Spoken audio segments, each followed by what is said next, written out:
Hello students, welcome back in the episode of the गुरु नीति। और देखिए, सेल बायोलॉजी सेकंड के साथ आज फिर हम बात करेंगे। मैं एम बल्डोदिया और मेरे साथ, जैसा कि आप जानते हैं, the energetic and intellectual service Yadav sir. तो आज वाले कंटेंट में बेटा अपन सेल ऑर्गेनेल्स को डिस्कस करने वाले हैं। ओके, तो लास्ट वाले टॉपिक में अपन ने इंट्रोडक्शन और जो प्रोकैरियोटिक सेल ऑर्गेनाइजेशन है उनको अपन ने कवर किया और आज वाले कंटेंट में अपन जो फर्दर सेल ऑर्गेनेल्स हैं, जो एनसीईआरटी का सीक्वेंस है, उसके अकॉर्डिंग क्वेश्चंस निकाले। और इसमें सर बिल्कुल ऐसा है, देखिए हमने जो लास्ट टाइम डिस्कस किया प्रोकैरियोटिक ऑर्गेनाइजेशन और उसके साथ साथ सेल मेम्ब्रेन, तो अल्टीमेटली वहां से दो क्वेश्चन सर ने जैसा बताया एग्जाम में आते हैं। सेल ऑर्गेनल का जो पोर्शन है, यहां से भी 2 से 3 क्वेश्चन एग्जाम में आ जाते हैं। तो अल्टीमेटली इस लेक्चर से भी, इस एपिसोड से भी आपको 2 से 3 क्वेश्चन मिल जाएंगे। और जो पिछला एपिसोड आपने डिस्कस किया वो पूरी तरीके से प्रोकैरियोट्स और बैक्टीरिया पे फोकस्ड था, वहां से भी सर 2 से 3 क्वेश्चन आपको मिल जाते हैं। तो इस तरीके से, और जैसा हम देख रहे हैं अच्छा रिस्पॉन्स मिल रहा है और हम पूरी तरीके से जो सब्जेक्ट से रिलेटेड कंप्लीट कॉन्सेप्ट्स हैं, अप्रोचेज हैं, लिंक्स हैं, जितने सारे इंफॉर्मेशंस हैं, डेटाज हैं, उन सब की बात करने की कोशिश कर रहे हैं। हम इसको और बेटर करते हैं। तो आइए शुरू करते हैं। क्वेश्चन नंबर 4.3 तक लास्ट में आपने बात की थी। शुरू करें sir. Question number 4.3, identify the correctly matched pair with reference to the given diagram. आपके सामने एक डायग्राम दिया गया है जिसमें एक पोर्शन इधर न्यूक्लियस दिखा रखा है और साथ में अगर आप देखें तो outer nuclear membrane, endoplasmic reticulum एक एक्सटेंशन बता रखा है। ठीक है, अब इसमें कुछ स्टेटमेंट्स लिखे हैं, तो जो लेबल्ड है, जो लेबलिंग है, इस लेबलिंग के साथ कौन सा मैच करता है सर, ये हमें डिटेक्ट करना है। तो फर्स्ट लिखा है controls unidirectional movement of RNA and protein. A, sir A पे मार्क कर दें। बिल्कुल, ये जो ए यहाँ पर लेबल है, ये लेबल कर रखा है न्यूक्लियर पोर्स को। क्लियर? Nuclear pore. अब देखो स्टूडेंट्स, इसी पे डिस्कस कर लेते हैं। न्यूक्लियर पोर्स को जैसा सर ने बताया मार्क कर रखा है और इधर लिखा है कंट्रोल्स यूनिडायरेक्शनल मूवमेंट। फोकस करने वाली बात ये है, definitely that nuclear pore control the movement of RNA and proteins but not unidirectional, that is bidirectional. तो ये स्टूडेंट्स आप ध्यान रखें, इसके कारण ये स्टेटमेंट गलत हो गया। फिर सर लिखा है बी में major site of synthesis of lipids. B sir mark कर दें। ये बी जो मार्क किया है वो क्या है, आरईआर, रफ एंडोप्लाज्मिक रेटिकुलम। ये डायग्राम मेरे ख्याल से एनसीईआरटी का डायग्राम लेबल भी करेगा, बिल्कुल लेबलिंग है, वहां लेबल्ड है, वहां से लेबलिंग हटाई गई है और यहां से जो है वो एबीसीडी मार्क करके इसको आपको दे दिया गया है। तो बी, लिपिड की जगह सिंथेटिक साइट किसका होना चाहिए, प्रोटीन्स, बिकॉज़ आरईआर वो है। फिर लिखा है students C, RNA and protein particles. C sir आप देखें, ये जो लेबल कर रखा है सी, ये रिप्रेजेंट कर रहा है राइबोसोम्स को। क्लियर? सो डेफिनेटली, और राइबोसोम जो है वो आरएनए प्लस प्रोटीन के बने हैं, तो आरएनए प्रोटीन पार्टिकल हो गए। देखिए एनसीईआरटी ने मेंशन किया है ribo nucleic acid and proteins, मतलब हम कह सकते हैं राइबो न्यूक्लियो प्रोटीन पार्टिकल्स। ये ध्यान रखने की बात है। तो आरएनए एंड प्रोटीन पार्टिकल्स ये परफेक्टली मैच्ड है। लास्ट वन और देख लेते हैं, frequently observed in cells actively involved in the protein synthesis and secretion. D, ये देखो, ये लेबल किया है ट्यूब्यूल्स को, और ट्यूब्यूल्स जो है वो मेनली पार्ट होती है एसईआर का। बिल्कुल, और अपन जानते हैं एसईआर जो है वो लिपिड सिंथेसिस में इन्वॉल्व होती है। तो ये एग्जैक्टली लिखा जाना चाहिए था किसके लिए, एसईआर के लिए, स्मूथ एंडोप्लाज्मिक रेटिकुलम जो है उसके लिए। ठीक है, तो मार्क किया गया है यहाँ frequently observed in cells actively involved in the protein synthesis, जबकि यहाँ लिपिड सिंथेसिस अगर होता तो ये परफेक्टली मैच हो जाता। तो इस तरीके से स्टूडेंट्स हमारे पास करेक्ट आंसर इसका जो है वो हुआ थर्ड। क्लियर? नेक्स्ट क्वेश्चन पर चलते हैं। देखिए इससे पहले हम एनसीईआरटी के उसी डायग्राम को एक बार थोड़ा डिस्कस कर लेते हैं। बहुत सारी बातें हम इसमें कनेक्ट कर सकते हैं। सर हम पढ़ते हैं जीईआरएल सिस्टम, क्लियर? और इसमें देखिए हम कहेंगे Golgi body associated endoplasmic reticulum from which lysosome arises. Clear? तो ये देखिए इधर न्यूक्लियस आपको बता रखा है सेल का, न्यूक्लियस के साथ न्यूक्लियर पोर को यहां लेबल किया गया है। अभी उसी डायग्राम में यही लेबलिंग हम देख रहे थे। उसके बाद में एंडोप्लाज्मिक रेटिकुलम जो कि आउटर न्यूक्लियर मेम्ब्रेन का एक्सटेंशन है सर, वो दे रखा है। तो इसमें देखिए आप थोड़ा सा इनका जो आरईआर और एसईआर का जो फंक्शनिंग पाथ है उसको आप ड्रॉ कर दें। यहां देखो जो ईआर है यहाँ 2 टाइप की हो जाएगी, एसईआर एंड आरईआर। तो दोनों के डिफरेंस की बात करें, एसईआर जो है उसके पास एटीएस राइबोसोम जो है वो एब्सेंट है और आरईआर के पास एटीएस राइबोसोम प्रेजेंट होता है। और बिल्कुल एनसीईआरटी का स्टेटमेंट में न्यूक्लियस में भी यहाँ पर ये स्टेटमेंट दिया है, जो आरईआर है वो आउटर न्यूक्लियर मेम्ब्रेन के साथ कंटिन्यूअस है and also bear ribosomes. These are the continue कहां तक है, ये भी इंपॉर्टेंट पॉइंट है, कंटिन्यू प्लाज्मा मेम्ब्रेन तक, ये भी एनसीईआरटी ने मेंशन किया, तो आपको ध्यान रहे। और जो मेम्ब्रेन का काफी पार्ट भी कवर करती है। बिल्कुल, जैसे इस तरीके से हम अगर देखें, ये न्यूक्लियर एनवेलप है और इस तरीके की जो फोल्डिंग है, तो ये स्टूडेंट्स फोल्डिंग जो है वो प्लाज्मा मेम्ब्रेन तक होगी। आप देखें, ये प्लाज्मा मेम्ब्रेन और ये मैं कह रहा हूं आउटर न्यूक्लियर मेम्ब्रेन, तो ये एक्सटेंशन दे रखा है। जी सर, आगे। बिल्कुल, और जो आरईआर है वो इतना तो आपको अभी बताया है, जो आउटर न्यूक्लियर मेम्ब्रेन है उससे ओरिजिनेट हो रही है, और जो एसईआर है वो आरईआर से ओरिजिनेट होती है। तो एसईआर की बात करें अपन, तो एसईआर मेनली इन्वॉल्व होती है लिपिड फॉर्मेशन में। लिपिड लाइक एनिमल की बात करें तो कोलेस्ट्रॉल फॉर्मेशन में भी एसईआर का, स्टेरॉइड्स वगैरह, स्टेरॉइड। इसके अलावा सबसे इंपॉर्टेंट है, आगे क्वेश्चंस में भी आएंगे, ग्लाइकोजन फॉर्मेशन में एसईआर का रोल है, जो समरी में दे रखा है। हाँ, एनसीईआरटी ने मेंशन कर रखा है, ये इंपॉर्टेंट है, पढ़ने आगे। और भी इंपॉर्टेंट है जो क्वेश्चन में आपको मिलेगा, detoxification of the drugs. Detoxification में भी एसईआर ये भी इंपॉर्टेंट फंक्शन है एसईआर का, बिल्कुल, डिटॉक्सिफिकेशन। आरईआर की जैसे हम बात करें तो देखो, आप कह सकते हैं आरईआर जो है वो protein synthesis, protein formation and secretion. अच्छा सर, यहाँ हम एक चीज और डिस्कस कर सकते हैं, हालांकि एंडोमेम्ब्रेन सिस्टम को थोड़ा और डिटेल में हम लेंगे। इंट्रासेलुलर और एक्स्ट्रासेलुलर रिक्वायरमेंट जो उस पे आप जाएं, जैसे आरईआर सर ने यहाँ कहा ये मेम्ब्रेनस एक्सटेंशन है और इस पर राइबोसोम लगा है, तो ये जो है वो एसोसिएटेड गोल्जी बॉडी को ट्रांजिशनल वेसिकल प्रोवाइड करता है। वो ट्रांजिशनल वेसिकल्स फाइनली मॉडिफाइड होने के बाद इस गोल्जी बॉडी की जो ट्रांसफेस है उस ट्रांसफेस से रिलीज हो जाती हैं। तो क्या सर ये इंट्रासेलुलर ही यूज हो सकती है या फिर एक्स्ट्रा सेलुलर यूज भी है? दोनों यूज हो सकती है, दोनों यूज है इनके। वो डिपेंड करेगा सेल पे, हाँ। कि वो प्रोटीन जो है वो एक्स्ट्रा सेलुलर है या इंट्रासेलुलर है। तो देखिए, इंपॉर्टेंट बात सर ने बताई है कि जो नेचर ऑफ प्रोटीन उस पर डिपेंड करेगा। यहाँ प्रोटीन सिंथेसिस जो हुआ है उसकी नेचर पे ये डिपेंड करता है कि that will utilize in the cell, within the cell intracellular होना चाहिए या फिर एक्स्ट्रा सेलुलर होना चाहिए। जैसे एग्जांपल बता सकते हैं, एंटीबॉडी है, एंटीबॉडी का फॉर्मेशन होगा तो सेल के बाहर एंटीबॉडी को सीक्रेट करना पड़ेगा। ठीक है, इसमें सर थोड़ा डिटेल में हम आगे जाएंगे, आगे बात करेंगे, इस क्वेश्चन के साथ थोड़ा लेंथी हो जाएगा और आगे बात करेंगे। तो बेसिकली क्या होता है कि जो एंडोमेम्ब्रेन सिस्टम है उसमें रेगुलेटरी पाथवे और कॉन्स्टिट्यूटिव पाथवे, इस तरीके के पाथवे डिफाइन होते हैं, उनके थ्रू हम इंट्रासेलुलर और एक्स्ट्रासेलुलर को बहुत इजीली क्लियर कर सकते हैं। बिल्कुल ठीक है, तो बच्चों क्लियर आपको हुआ होगा। अगले क्वेश्चन पे मूव करते हैं।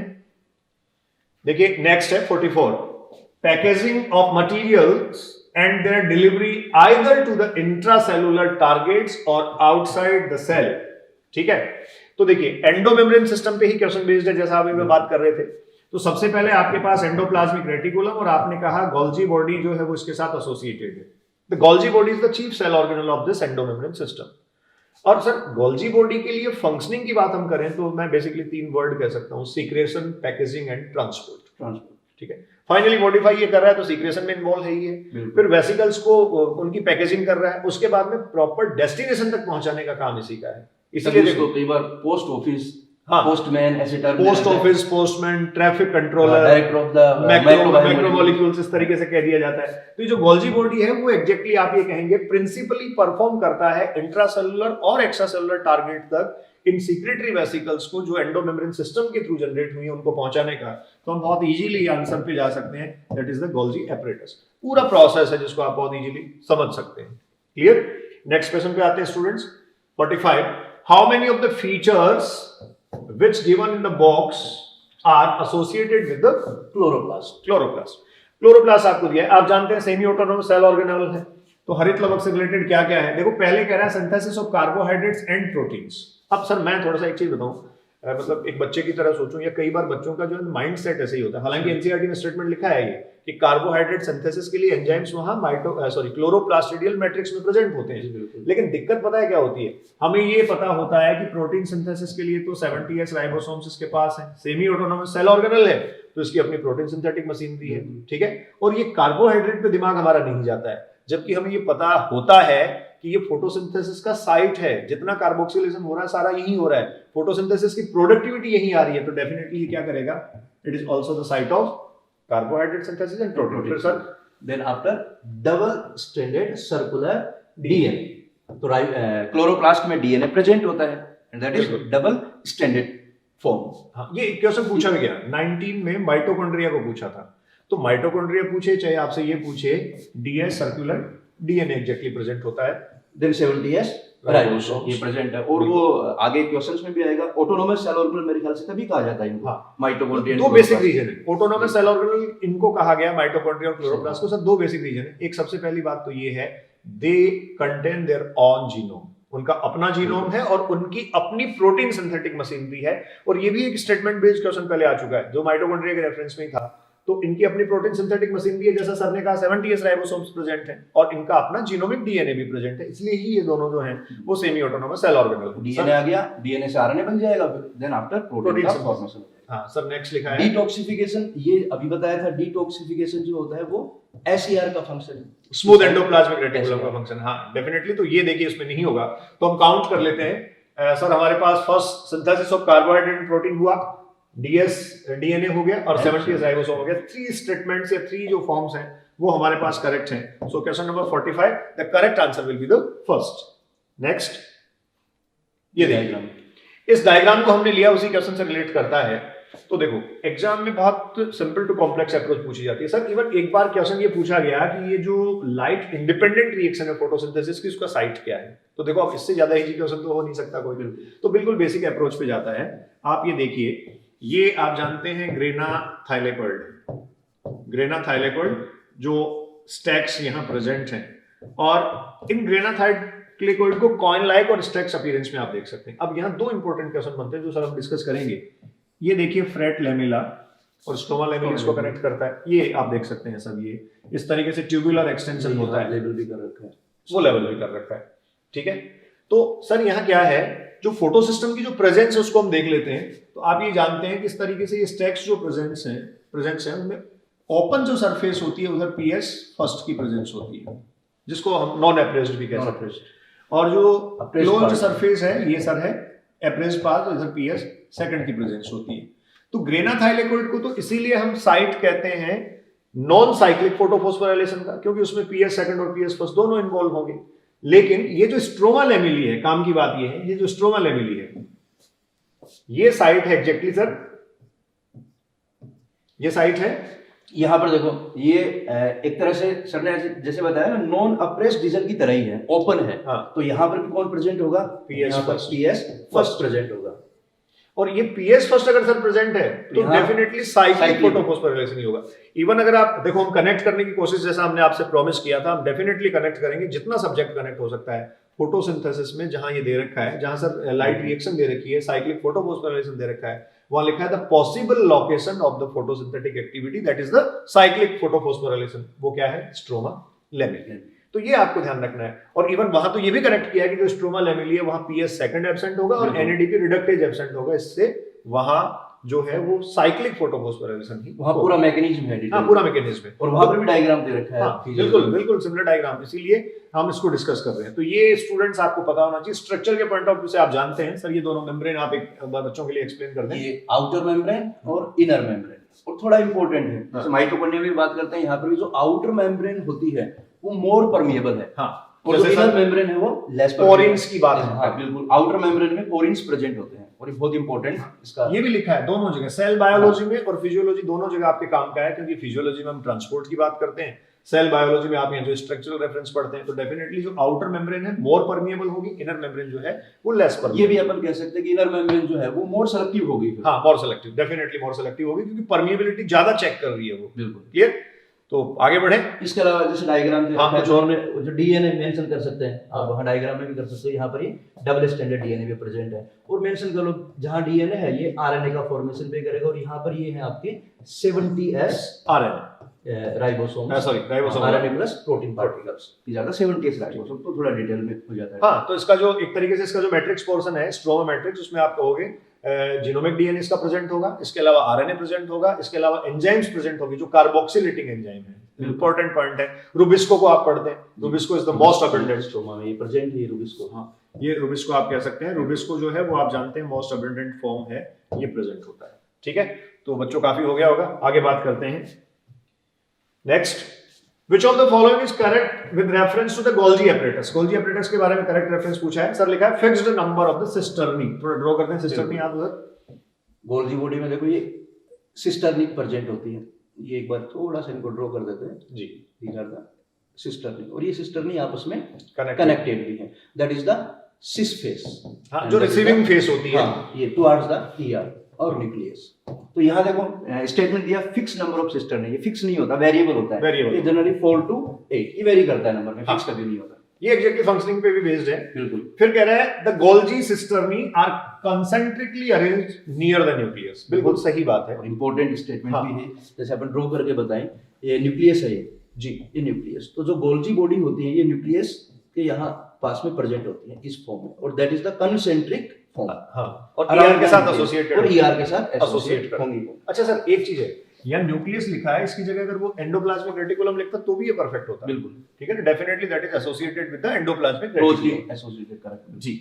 फिर लिखा है the cis and the trans face of the Golgi of the organelle are entirely different. Definitely cis और ट्रांसफेस, ये भी बताया, सिस और ट्रांसफेस है बिल्कुल एंटायरली डिफरेंट है, बट Sir, इंटरकनेक्टेड। एनसीईआरटी में लिखा है कॉन्वेक्स कॉनकेव। बिल्कुल, Mention- ये कॉन्वेक्स फेस है जी। और इसको बोलते हैं कॉनकेव। ये शेप के अकॉर्डिंग होगा। हाँ, shape के according। इधर से देखेंगे तो एक आपको कॉन्वेक्स दिखेगा, हाँ। और ये कॉन्वेक्स टाइप।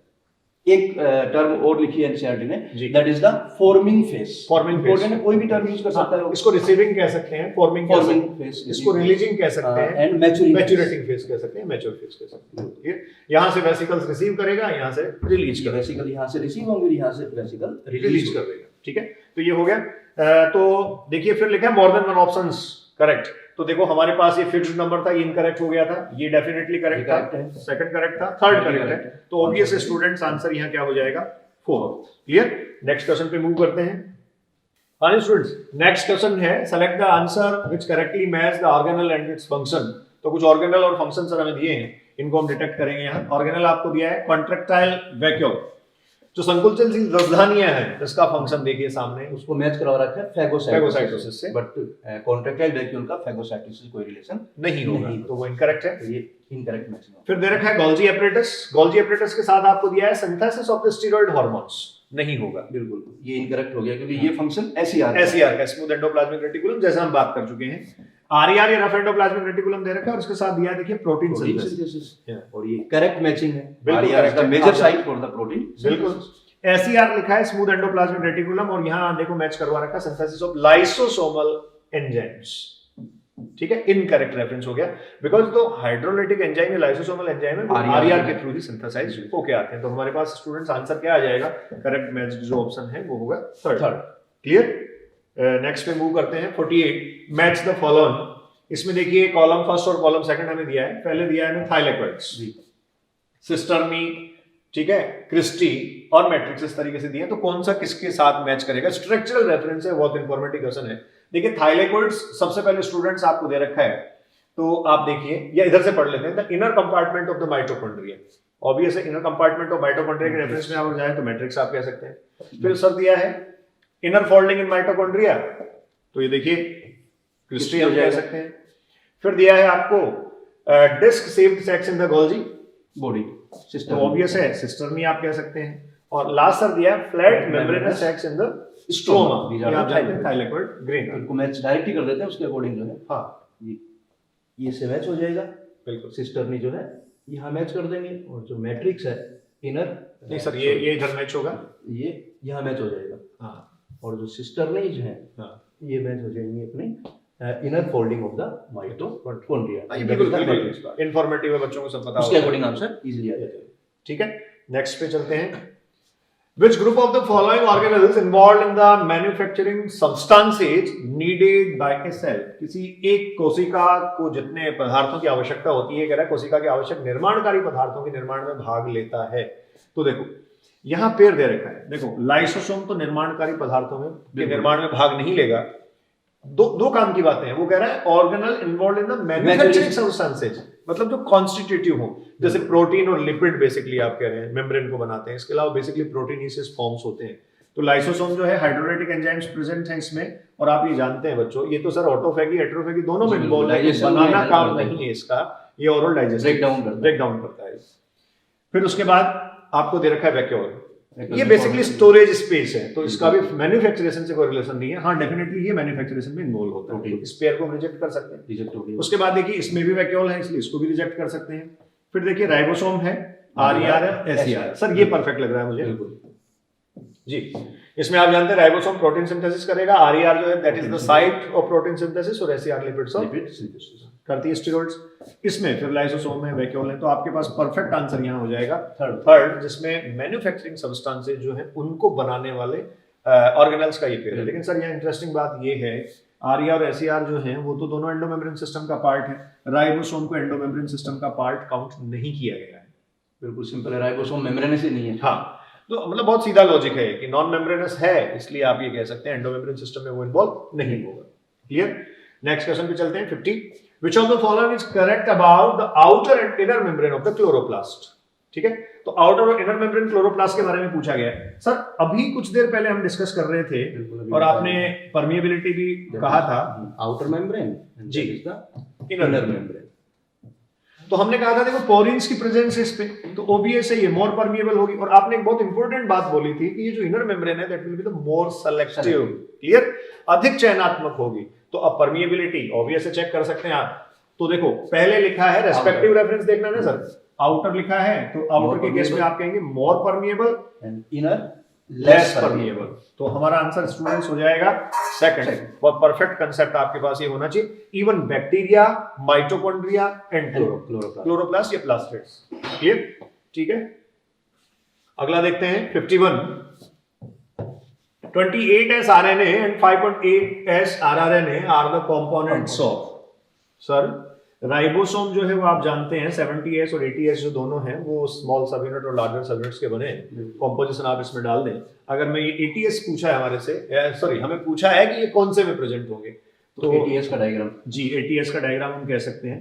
देखिए इसमें तो होता है इसमें 18S, ये तो होगी जैसा कि आपने बताया स्मॉल सब unit that is 40S that is 60S। ये 40S होगी। ठीक है, तो 60S है उसमें तीन टाइप के आरआरएनए प्रेजेंट है। ठीक है, 28S जी ये हो जाएगा 28S। एक होगा आपका 5.8S and that is 5S जो दोनों में कॉमन होता है। बिल्कुल। एंड स्मॉल सब unit consist 18S SRR। Clear? तो ये स्टूडेंट्स बेसिक स्ट्रक्चरल रेफरेंस का क्वेश्चन है जो आपसे पूछा गया। 70S की हम बात करें साथ ही साथ कर लेते हैं। 70S also consists two subunits that is small और इसका जो सेडिमेंटेशन कोफिशिएंट है ये है 50S और उसका ये हो जाएगा 30S। और ये अपने लास्ट लेक्चर में भी डायग्राम ये आया था, हमने बात बताया था। स्मॉल सबयूनिट में होता है आपका 16S RRNA and large subunit consists only two types of RRNA 23S and 5S। तो आपको पता होना चाहिए 5S दोनों में कॉमन होता है। क्लियर? तो ये स्ट्रक्चरल रेफरेंस राइबोसोम का रहा। तो स्टूडेंट्स हमारे पास आंसर हो गया 80S 28S दे रखा है ना हमें, तो सबसे पहले 60S सब यूनिट हमें देखना पड़ेगा। 60S सब unit of the 80S ribosome. इस पे ऑप्शन पे थोड़ा ध्यान देना पड़ेगा। हाँ, जल्दीबाजी में जो गलत हो जाता है कई बार, क्योंकि 60S सब यूनिट ऑफ 70S और ये आप अगर थोड़ा कम धैर्य आप में तो यहाँ तक जाके यहाँ गलत हो सकते हैं आप। ठीक है, तो इसको देखेंगे और से, ये सही आंसर होगा। Clear? Next, facilitated diffusion occurs across. झिल्ली द्वारा सुसाध्य विसरण होता है। तो देखो सुसाधित करने की बात की जा रही है, तो डायरेक्ट तो पहुंचाना ही नहीं है आपको। लॉजिक आपके पास यही होगा। ये जो मेम्ब्रेन है सर, मेम्ब्रेन पर ट्रांसपोर्टर्स की बात हमने लास्ट लेक्चर में कर रखी है, तो उसमें आप ये जानते हैं जो ट्रांसमेम्ब्रेन प्रोटीन है वो प्रेजेंट है। इसके अलावा कुछ चैनल्स प्रेजेंट हैं। तो स्टूडेंट्स हमें पूछ रहा है ये कि कौन से टाइप के सब्सटेंसेस जो है वो फैसिलिटेटेड डिफ्यूजन में जाएंगे। ठीक है, तो सर देखो एक लिखा है when non polar solute moves according to the concentration gradient. तो फैसिलिटेटेड लिखा है इसलिए कंसंट्रेशन ग्रेडियंट के अकॉर्डिंग जाएगा, ये तो हम ले सकते हैं। अब सर वो चीजें वहां आप मेंशन कर दीजिए बच्चों के लिए जहां जिससे हम ये कह सकते हैं कौन से सब्सटेंसेस के लिए मेम्ब्रेन परमेबिलिटी शो नहीं करती है। जैसे polar molecules, charge ions, polar हो गए जी, पोलर सबसे पहले, चार्ज हो गए, या बोल सकते हैं जो लिपिड में डिसॉल्व नहीं होते। हाँ, जो हाइड्रोफोबिक नेचर के हैं या हाइड्रोफोबिक नेचर के नहीं है, तो वो डायरेक्ट इसको क्रॉस नहीं कर पाएंगे लिपिड बाइलेयर। ठीक है, तो देखो ये सबसे पहले तो लिखा है non polar solutes move according to the concentration gradient. अब इंपॉर्टेंट पॉइंट है, अगर नॉन पोलर है तो नॉन पोलर जो है ये सिंपल डिवीजन से चला जाएगा, क्योंकि लिपिड बाइलेयर तो आपने ये पढ़ी रखा है ना। देखिए ये कंडीशन है, तो ये जो पोर्शन है वो तो खुद कैसा है, नॉन पोलर, तो डेफिनेटली ये चला जाएगा। तो इसको तो रिक्वायरमेंट ही नहीं है किसी फैसिलिटेशन की, फैसिलिटेट करवाना है आपको। फिर कह रहा है when non polar solute moves against the concentration gradient. अब अगेंस्ट कर दिया, इसलिए डिवीजन की बात कर रहे हो, फैसिलिटेट डिवीजन। तो अगेंस्ट लिखते ही सर वो इनकरेक्ट हो Incorrect हो गया। फिर कह रहा है when polar solute moves according to the concentration gradient. इस पे फोकस करें स्टूडेंट्स। पोलर जा नहीं सकता था, अब ले जाना है तो ट्रांसपोर्टर की रिक्वायरमेंट होगी, तो डेफिनेटली ये क्या किया जाएगा, फैसिलिटेट किया जा सकता है। तो ये स्टेटमेंट मुझे करेक्ट आंसर इसका लग रहा है। फिर देख लेते हैं when polar solute molecules moves against, तो ये यहां गलत हो गया अगेंस्ट में। तो स्टूडेंट्स करेक्ट आंसर जो है इसका वो हो जाएगा थर्ड। इसमें दो की पॉइंट हो गए, एक तो हो गया आपका पोलर और दूसरा अकॉर्डिंग टू कंसंट्रेशन ग्रेडियंट। तो फैसिलिटेटेड लिखा है इसलिए आपको अकॉर्डिंग कंसंट्रेशन ग्रेडियंट ही जाना है। फिर आपको देख लेना है कि पोलर है कि नॉन पोलर है। बिल्कुल। सर ने अभी उधर मेंशन कर ही दिया है, जो पोलर है वो नहीं जा सकते, जो चार्ज है वो नहीं जा सकते, लार्ज साइज्ड है वो भी नहीं जा सकते। तो इनके लिए आपको अल्टीमेटली ट्रांसपोर्टर की रिक्वायरमेंट पड़ेगी, मतलब उसको फैसिलिटेट करना पड़ेगा। क्लियर? तो स्टूडेंट्स नेक्स्ट क्वेश्चन पे मूव करते हैं। Mitochondria in cell divide by, देखो बहुत इजी और बेसिक अप्रोच वाला क्वेश्चन है ये। माइटोकॉन्ड्रिया और माइटोकॉन्ड्रिया में जो है डिवीजन की कैपेसिटी होती है, बिल्कुल, बट जो डिवीजन का जो मैनर है वो है binary fission, just like the bacteria. Bacteria NCERT में लास्ट लाइन मेंशन की है, सेल बायोलॉजी में जहां माइटोकॉन्ड्रिया लिखा है उसकी लाइन मेंशन की है, और सर कंपैरिजन भी किया है कि इवन जो क्लोरोप्लास्ट है, माइटोकॉन्ड्रिया है, बैक्टीरिया है, तो ये जो बाइनरी फिजन के थ्रू बैक्टीरिया डिवाइड होता है, फिजन आपको एक दे रखा है। अच्छा एक बात सर हम और यहाँ करना चाहेंगे, थोड़ा सा सेल साइकिल से इसको कनेक्ट कर देते हैं। आप ये पढ़ते हैं जो सेल साइकिल है उसमें जैसे ये मैं एम फेज बाहर निकाल दूं, ये मेरे पास G1 है और ये रेस्टिंग G0 कह सकता हूं, ये S है और ये G2 है। आपने ये पढ़ा है कि जो सेल ऑर्गेनल्स का फॉर्मेशन है या सेल ऑर्गेनल्स का जो डुप्लीकेशन है वो बेसिकली G1 में हो जाता है, लेकिन माइटोकॉन्ड्रिया जो फिजन के थ्रू बनते हैं मोस्ट प्रोबेबली G2 में ही बनते हैं। तो इसका बेसिक रीजन थोड़ा बच्चों को अगर हम बता दें तो थोड़ा कनेक्ट कर पाएंगे। जैसे ये आप जानते हैं कौन सी फेज है, सिंथेटिक फेज। अब ये माइटोकॉन्ड्रिया और क्लोरोप्लास्ट सेमी ऑटोनोमस ही है, फुली ऑटोनोमस क्यों नहीं है? एक क्वेश्चन बनता है भाई, आपके दिमाग में आ सकता है डिवाइड खुद हो सकता है, प्रोटीन सिंथेसिस अपना खुद कर सकता है, जीनोमिक डीएनए का अपना है, तो फिर इसको सेमी ऑटोनोमस क्यों कहा गया, फुली ऑटोनोमस क्यों नहीं है? तो उसका बेसिक रीजन है exactly it exist in cell under the control of nuclear genome. ठीक है, तो देखो सर इसीलिए तो ना जस्टिफाई हुआ स्टेटमेंट कि एस फेज में जब डीएनए रेप्लिकेशन हो जाएगा न्यूक्लियस में, उसके बाद ही ये डुप्लीकेट होगा, बाद ही इसकी कॉपी जो है वो बनेगी। क्योंकि पहले अगर ये ऐसा करता है तो फिर तो ये एश्योरेंस नहीं आया ना, क्योंकि कंट्रोल किसमें था, बिल्कुल न्यूक्लियर कंट्रोल था। तो इस तरीके से हम इसको कनेक्ट कर सकते हैं और दो स्टेटमेंट जस्टिफाई कर सकते हैं। फिर उसको कंट्रोल ऐसे कर लिया कि जीवन में माइटोकॉन्ड्रिया फिर एटीपी का फॉर्मेशन करेगा, फंक्शनली जो है एक्टिव रहना पड़ेगा। आपको पता है यहाँ पर आपका डीएनए का फॉर्मेशन होना है और भी एक्टिविटीज हो रही है, तो एटीपी की रिक्वायरमेंट भी है। डीएनए फॉर्मेशन होना है, रेप्लिकेशन हुआ, स्टॉप प्रोटीन सिंथेसिस हुआ, बिल्कुल। तो इसलिए जो है उसको यहाँ एक्टिव फॉर्म में रहना है, तो अपना सारा काम एक तरीके से पूरा करके यहाँ जाके अपने आप को वो क्या करता है, बाइनरी फिजन से डिवाइड करता है। Clear? So students answer second. और ये कंपैरिजन जो है माइटोकॉन्ड्रिया जैसे आपने बताया क्लोरोप्लास्ट और बैक्टीरिया का, वो भी अपन बता देंगे क्योंकि उससे भी क्वेश्चंस वो पुट अप कर लेता है, काफी जो में सिमिलरिटीज जो है उसमें से आते हैं। ठीक है, नेक्स्ट क्वेश्चन पे चलें। तो नेक्स्ट क्वेश्चन है, देखिए, besides giving out secretory vesicles the Golgi apparatus is also concerned with the formation of. तो जीबी या गोल्जी एपरेटस के बारे में सर यहाँ डिस्कस कर रहा है। ये कह रहा है cell plate after cell division in plants. ठीक है, तो डेफिनेटली जो सेल प्लेट बनती है, फ्रेगमोप्लास्ट आप स्टूडेंट्स जो जानते हैं, जो बेस बनता है वो गोल्जी बॉडी या डिक्टियोसोम्स जो है वो वेसिकल्स इनकॉर्पोरेट करते हैं ट्यूब्यूल्स में, जो ट्यूबुलर अरेंजमेंट है उसके अंदर। लेकिन यहाँ जो पकड़ने वाली बात है that is after cell plate, after cell division.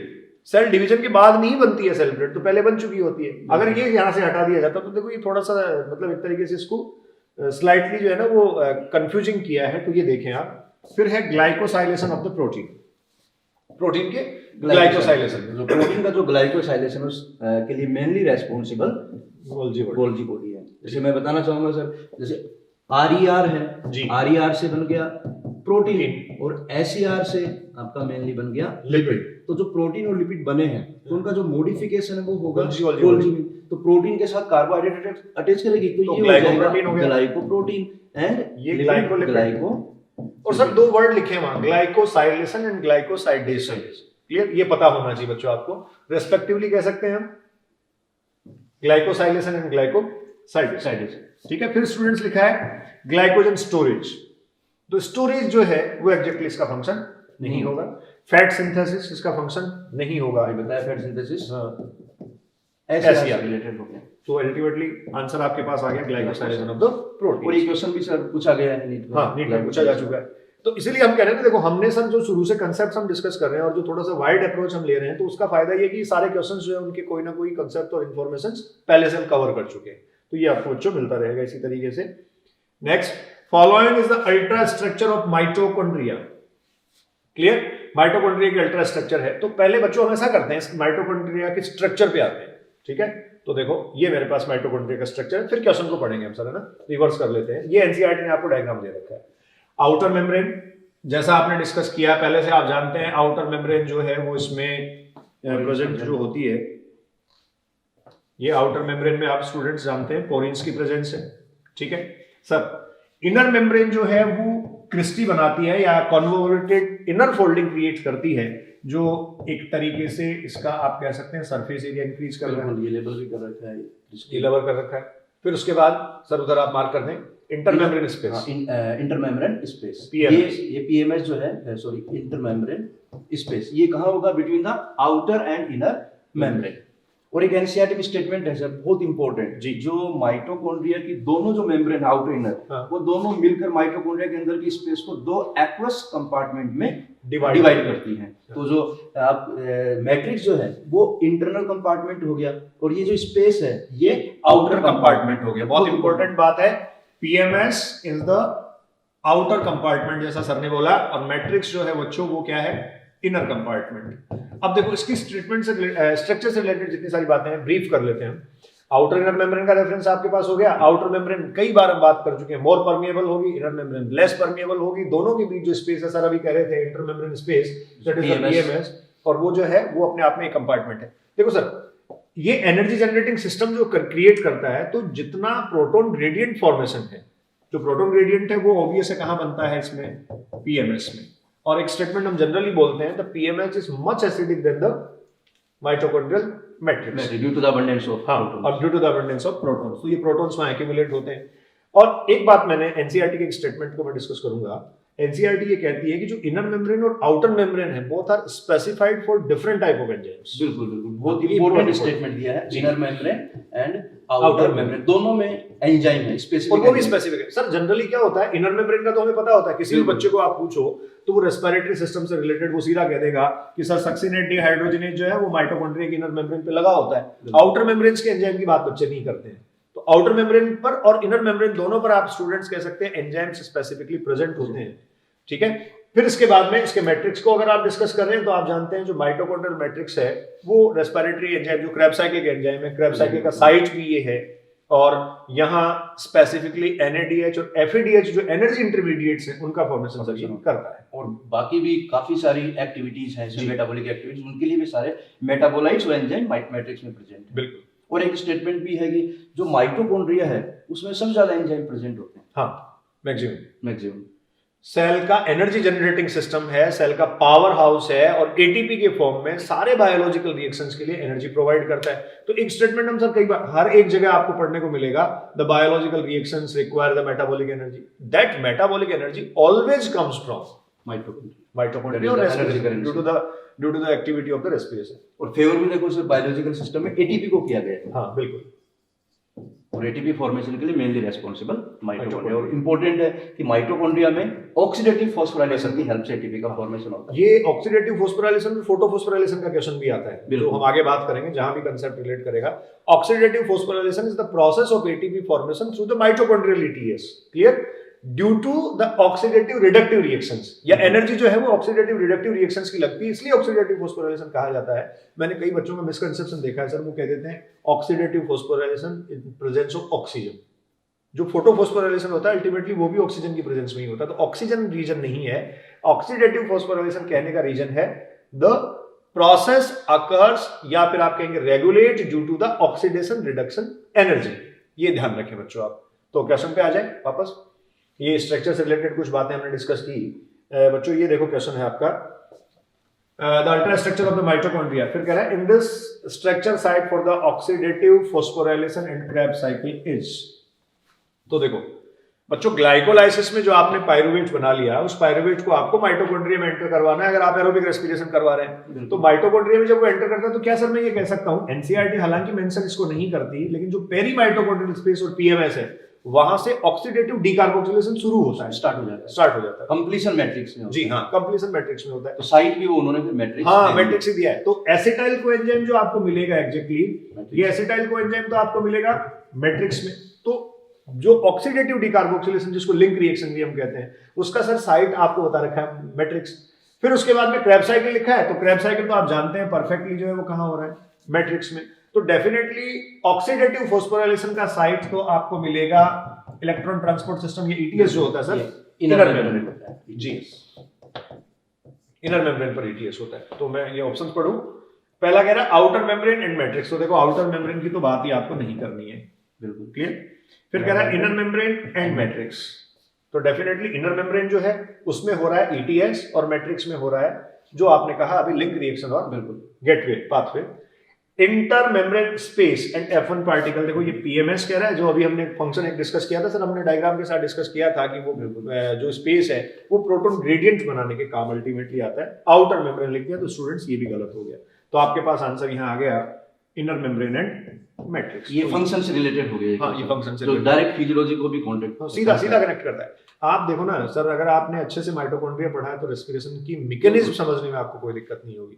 आपने अच्छे से क्लोरोप्लास्ट पढ़ा है तो फोटोसिंथेसिस की मैकेनिज्म समझने में आपको कोई दिक्कत नहीं होगी। और अगर आपने सेल बायोलॉजी अच्छे से पढ़ी है तो डेफिनेटली पूरा सब्जेक्ट समझने में आपको कहना चाहूंगा जो स्ट्रक्चर्स होती है इसलिए इंपॉर्टेंट होती है। स्ट्रक्चर अगर आपकी क्लियर है ना तो आप मैकेनिज्म को इजीली जो है अप्रोच कर सकते हो, बिल्कुल सिंपल वे। फंक्शन पे आप तब जाओगे ना जब आपको स्ट्रक्चर का पता हो जी। नेक्स्ट ये क्वेश्चन है 56। The inner membrane of the mitochondria forms a number of enfolding towards the matrix। ये बच्चों इसकी बात कर रहा है सर, अभी हमने काफी डिस्कस कर लिया है इस पे। फिर कह रहा है एंड कॉल्ड विच इंक्रीज, क्या इंक्रीज करेगी? तो सर हम सीधा कह सकते हैं surface area, surface area increase करेगी और उसको कहा जाएगा, उधर मेंशन कर दें सर आप, कोल्ड क्रिस्टी। ठीक है, तो स्टूडेंट्स आप देखो क्या कह रहा है ये कह रहा है यहाँ माइटोकॉन्ड्रिया की आंतरिक झिल्ली आधात्री की तरफ अनेक अंतर्वलन निर्मित करती है जो सतही क्षेत्र को बढ़ा देगा और क्रिस्टी कहा जाएगा। तो देखो ये दे रखा है surface area and cristae, blanks वाला क्वेश्चन। हाँ जनरल क्वेश्चन, ये एनसीईआरटी का स्टेटमेंट भी है। हाँ, बिल्कुल ऐसे कैसे आपको पूरी जो क्वेश्चनरी हम जो डिस्कस आपके साथ कर रहे हैं, जो बायोडीटीएस का कंटेंट भी हमारा पूरा तरीके से एनसीईआरटी बेस्ड मिलेगा। मैं बहुत कॉन्फिडेंस के साथ सर ये बात कह सकता हूँ कि जितना कंटेंट मैटर ये बच्चों को मिल रहा है इस गुरु नीति में, हम जो डिस्कस कर रहे हैं वो पूरे सब्जेक्ट की अप्रोच तो आपको देगा ही, साथ में आपका एनसीईआरटी का जो रेफरेंसेस, जो लाइन स्टेटमेंट्स और जो भी लिखे वो बहुत परफेक्टली क्लियर करेगा। और हम लैंग्वेज जो प्रोफिशिएंसी उसका भी स्पेसिफिकली यहाँ ध्यान रख रहे हैं, इन, एन, और, एट, ऑन, इफ, ये जो भी मेंशन वहाँ किया हुआ होता है। तो नेक्स्ट क्वेश्चन पे चलें।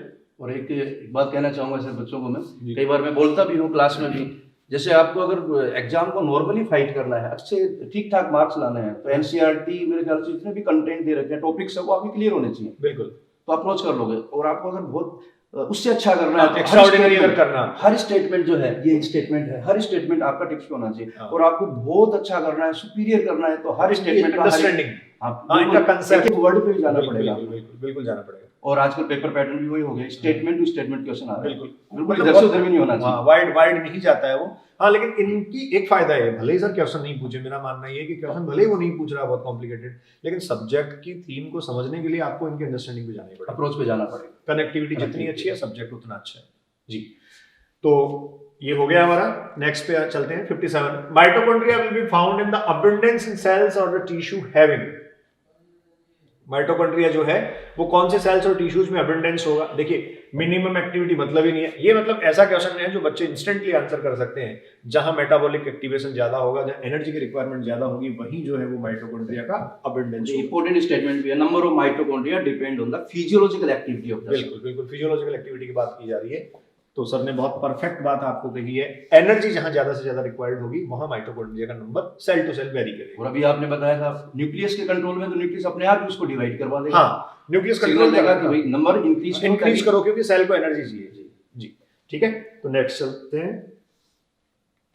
Mitochondria are semi autonomous as they possess. देखो ये भी हम डिस्कस कर चुके हैं। बिल्कुल सर। सेमी ऑटोनोमस कहने की दो बेसिक रीजन है, उसका अपना जीनोमिक डीएनए है, उसका अपना उसके पास राइबोसोम है। तो देखो ऑप्शंस हमारे पास है, एक सिंगल में डीएनए लिख के दे दिया, एक में डीएनए आरएनए लिख के दे दिया, तो एक ऑप्शन हमारे पास परफेक्ट ये बचता है। बिल्कुल ठीक है, क्योंकि डीएनए है तो ऑब्वियस है ये भी होगा, ये बनेगा, और राइबोसोम्स हैं तो स्टूडेंट्स प्रोटीन सिंथेसिस जो है वो हो जाएगा। तो ultimately semi autonomous cell organization जैसे अभी आपने एक बात भी बताई थी कि पूरा सेमी ऑटोनोमस, तो उसको एक स्टेटमेंट में अपन खत्म कर सकते हैं, mitochondria also called the semi autonomous cell organisation, because reason उसका जो है, because it consist its own DNA, its own genomic DNA RNA ribosome, so it capable to synthesise its own proteins, बिल्कुल some own proteins but depend on nucleus for others. हाँ, तो control nucleus के पास है, इसीलिए ये word लगा दिया गया सर।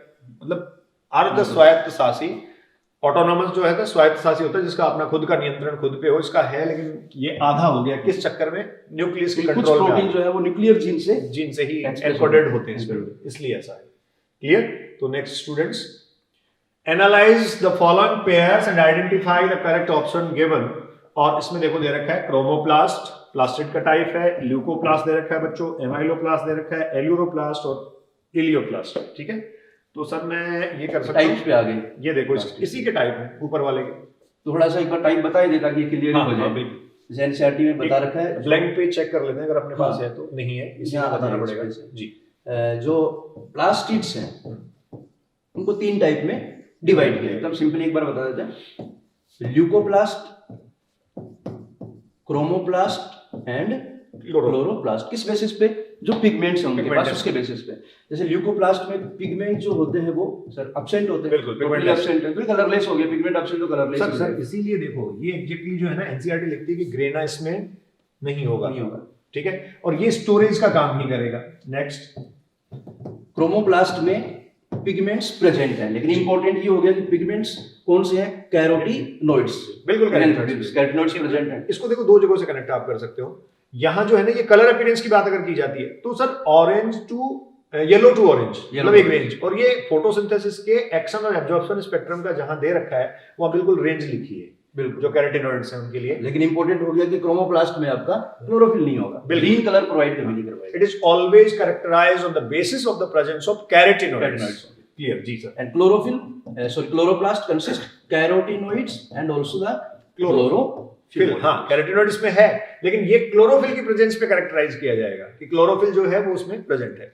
अब थोड़ा सा सर इसका जो ओरिजिन इवोल्यूशन है उससे रिलेटेड बात हम कर लेते हैं। देखो ऐसा होता है, ल्यूको सबसे पहले बनेगा, ल्यूको से क्लोरो और क्लोरो से क्रोमो।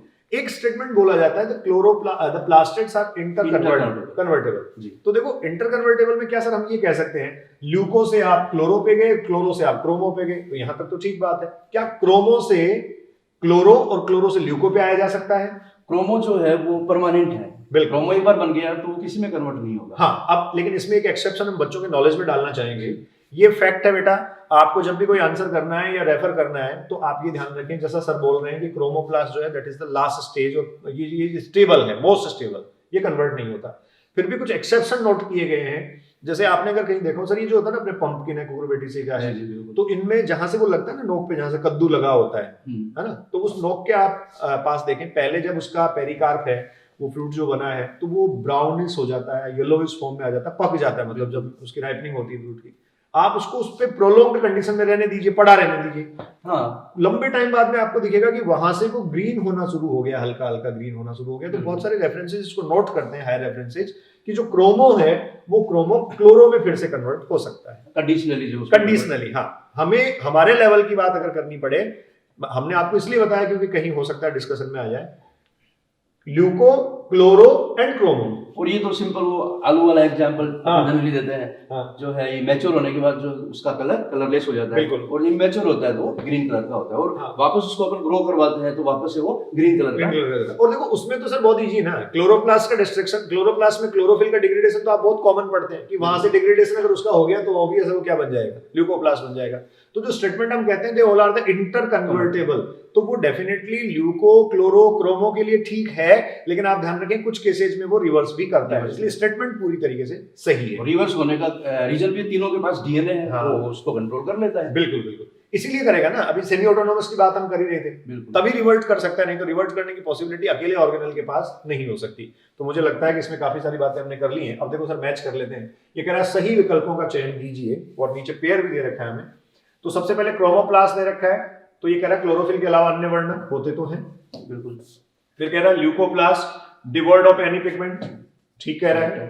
फिर कह रहा है एमाइलोप्लास्ट स्टार्च कहीं दिख रहा है, कार्बोहाइड्रेट संचय, मिसमैच हो गया ये मिसमैच हो गया। एल्यूरो में प्रोटीन, ये मिसमैच हो ये भी गया। मिसमैच हो गया सर, ये मिसमैच हो गया, ये भी मिसमैच हो गया। बिल्कुल। फिर दे रखा है इलियो स्टोरेज ये का, mismatch ये हो मिसमैच हो गया। तो हमारे पास फर्स्ट और सेकंड जो है यहाँ, फर्स्ट और सेकंड सेकंड उधर दे रखा है सर ऑप्शन आपके पास। ये इसमें स्टूडेंट्स बच्चों इसमें जो है वो क्या हो जाएगा, मैच। जैसा कि मैं बताना चाहूंगा ल्यूकोप्लास्ट को सर 3 टाइप में हाँ डिवाइड किया है। ये 3 टाइप के होते हैं आपके, amyloplast, aleuroplast, elaioplast. Amyloplast store starch and aleuroplast store protein and elaioplast store oil. Examples लेते हैं। जैसे आपको पोटैटो ट्यूबर लिख के दे सकता है, सीधा सीधा आपको क्वेश्चन लिख के दे दे कि पोटैटो ट्यूबर है, कौन सा प्लास्टिड होगा, तो आपका आंसर एमाइलोप्लास्ट होना चाहिए।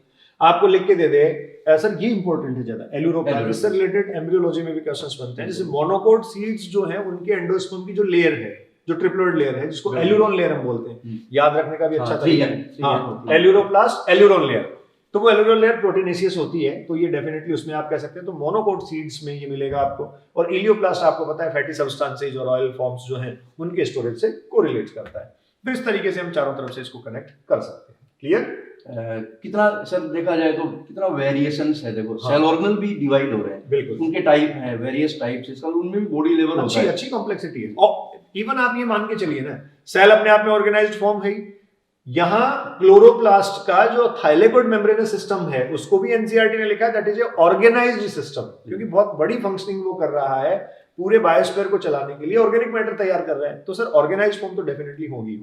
कहाँ आपका प्रोकैरियोटिक सेल, कहाँ यूकैरियोटिक, कितना कॉम्प्लेक्सिटी क्रिएट होगी। हाँ, और इसी के भी यहाँ पे आप कहते हो कि प्रोकैरियोट्स अगर आप पढ़ रहे हैं तो वो स्ट्रक्चर के पॉइंट ऑफ व्यू से तो सिंपल है, लेकिन फंक्शनिंग उसकी कॉम्प्लेक्स हो जाएगी। उधर जो है वो डिवीजन ऑफ लेबर है, सेल में अलग अलग ऑर्गेनल्स अलग अलग फंक्शन कर रहे हैं। और इवोल्यूशन में पढ़ाते हैं प्रोकैरियोट से यूकैरियोट, उसमें भी कॉम्प्लेक्स ऑर्गेनिज्म आए। तो मेरा मानना है कि आगे भी पता नहीं क्या होगा। हाँ, हो सकता है हमारे आगे बाद वाले में टाइम में कितना कॉम्प्लेक्सिटी कॉम्प्लेक्सिटी इवन आप कहेंगे during the course of evolution smart तो हुआ ही है। ये जो सामने बच्चे हमारे देख रहे होंगे हमारे से ज्यादा स्मार्ट हैं डेफिनेटली। तो फर्दर अब हम अंदाज नहीं लगा सकते, बहुत ज्यादा प्रिडिक्शन हमारे पास नहीं है, लेकिन डेफिनेटली कुछ बड़ा होगा। Clear? Next, what is common between chloroplast, chromoplast and leucoplast? देखिए ये हम अभी बात कर चुके हैं। प्रेजेंस ऑफ पिगमेंट्स नहीं, क्योंकि हमें दे रखा है सर ल्यूकोप्लास्ट। ल्यूकोप्लास्ट में पिगमेंट होते नहीं। फिर कह रहा है पोजीशन ऑफ थाइलेकोइड ग्रेना, जब मैंने अभी बताया था आपको कि जो ल्यूको है उसमें ये नहीं होगा। Storage of the starch, protein and lipids. तो देखो क्लोरो दे दिया, एक क्रोमो आपको दे दिया और एक ल्यूको आपको दे दिया, ये भी नहीं होगा, वेरिएबल हो गया। फिर कह रहा है ability to multiply by fusion like process, definitely ये करेक्ट रेफरेंस। तीनों में फ्यूजन कैपेसिटी, क्योंकि तीनों प्लास्टिड्स के टाइप और फॉर्म्स हैं। सर इससे रिलेटेड एक बात मुझे और ध्यान आ रही है, बच्चों के काम की हो सकती है। जो थाइलेकोइड ग्रेना है उसका सैक बना है, ऐसे आप कहते हैं ये लूमेन है, ठीक है, क्लोरोप्लास्ट में हम पढ़ते हैं। तो थाइलेकोइड मेम्ब्रेन्स के दो फॉर्म्स आपको मिलेंगे, प्रोफ्यूज्ड और डिफ्यूज्ड।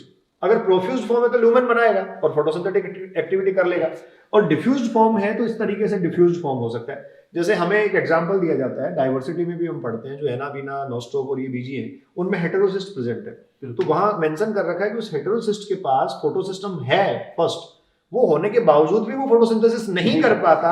रीजन है कि वहां जो मेम्ब्रेन है वो जो है वो डिफ्यूज्ड फॉर्म में है, उसके पास जो थाइलेकोइड फॉर्म है वो डिफ्यूज है। तो स्टूडेंट्स डिफ्यूज होंगी तो ये होगा, और प्रोफ्यूज्ड होंगी तो इस तरीके से थाइलेकोइड लूमेन स्पेस बन जाएगा, मतलब एनक्लोजर बन जाएगा। और ग्रेडियंट बनाने के लिए एनक्लोजर का होना वो भी उसने जानबूझ के किया है। स्पेशलाइज्ड सेल तभी स्पेशलाइज्ड सेल तभी कहेगी, क्योंकि अगर वो करती उनकी तरह तो वेजिटेटिव सेल्स की तरह कॉमन होती वो। ऑक्सीजन की प्रेजेंस में फिर वहां पर आपका जो नाइट्रोजनेज है वो एक्टिविटी नहीं करता, एक्टिवेट नहीं कर पाता। तो देखो बच्चों, हाँ सर एक अच्छी बात आपने बोली, वहां सिर्फ नाइट्रोजन के लिए परमिएबल है वो। अगर परमिएबिलिटी बाकी सेल्स के लिए, बाकी गैसेज के लिए हो जाती, इवन ऑक्सीजन के लिए हो जाती, तो फिक्सेशन की एक्टिविटी फेल हो जाती। ठीक है, तो ये कुछ कनेक्टिविटी रही। नेक्स्ट पे चलते हैं। Which of the following organelle is present in highest number in the secretory cells? देखिए secretory cells लिखा है, सीक्रेशन की एक्टिविटी कौन करे?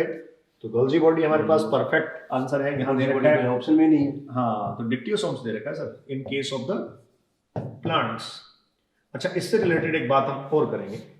आपको मिल जाएगा अगर आप डिक्टियोसोम्स प्लांट्स और प्लांट की एक्टिविटी, जैसे बहुत सारी एक्टिविटीज हमारे दे रखी हैं। ये सर रूट है, ये रूट कैप इलोंगेशन में जाता है। बिल्कुल, आप ये जानते हैं कि इसको सॉइल में डेप्थ में जब अप्रोच करना है तो इसको लुब्रिकेंट्स की रिक्वायरमेंट होगी। प्रोटेक्शन। हाँ, ये रूट कैप तो प्रोटेक्ट कर रही है, लेकिन प्रोटेक्ट करने के साथ साथ जो है इसको लुब्रिकेंट्स की रिक्वायरमेंट होगी। वो लुब्रिकेंट्स जो है वो सिक्रेटरी एक्टिविटी से ही आ सकते हैं। तो मैं ये कह सकता हूं कि जो रूट कैप है उस रूट कैप में डिक्टियोसोम्स जो है वो अबंडेंस में होंगे, अबंडेंटली प्रेजेंट होंगे, वहां काफी सारे प्रेजेंट होने चाहिए, तब जाके उसको वो कंटिन्यू करवा पाता है।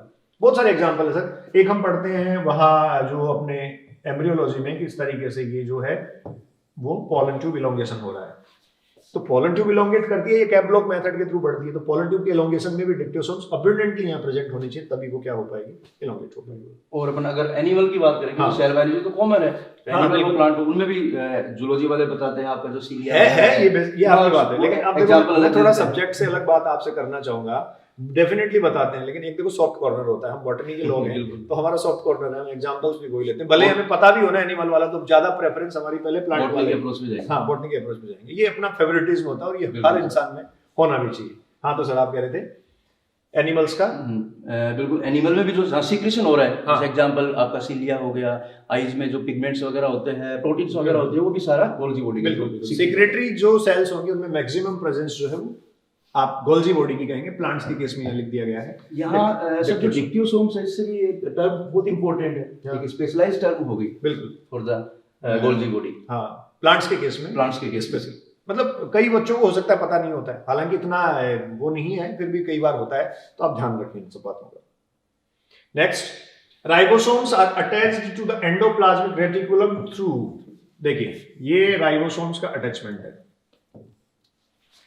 अब देखो, ये लार्जर सब यूनिट, ये स्मॉलर सब यूनिट, तो इस एंडोप्लाज्मिक रेटिकुलम के साथ ये किससे जुड़ा होता है, राइबोफोरिन। सर यहां दे रखा होगा, ये देखो राइबोफोरिन हमें दिया है, पेप्टाइडल ट्रांसफेरेज, मैग्नीशियम और टीआरएनए। इनका रोल सर क्लियर करें। जैसे मैग्नीशियम का जो रोल है वो आपका जो लार्ज और स्मॉल सबयूनिट आपस में जब बाइंड होती है, हाँ।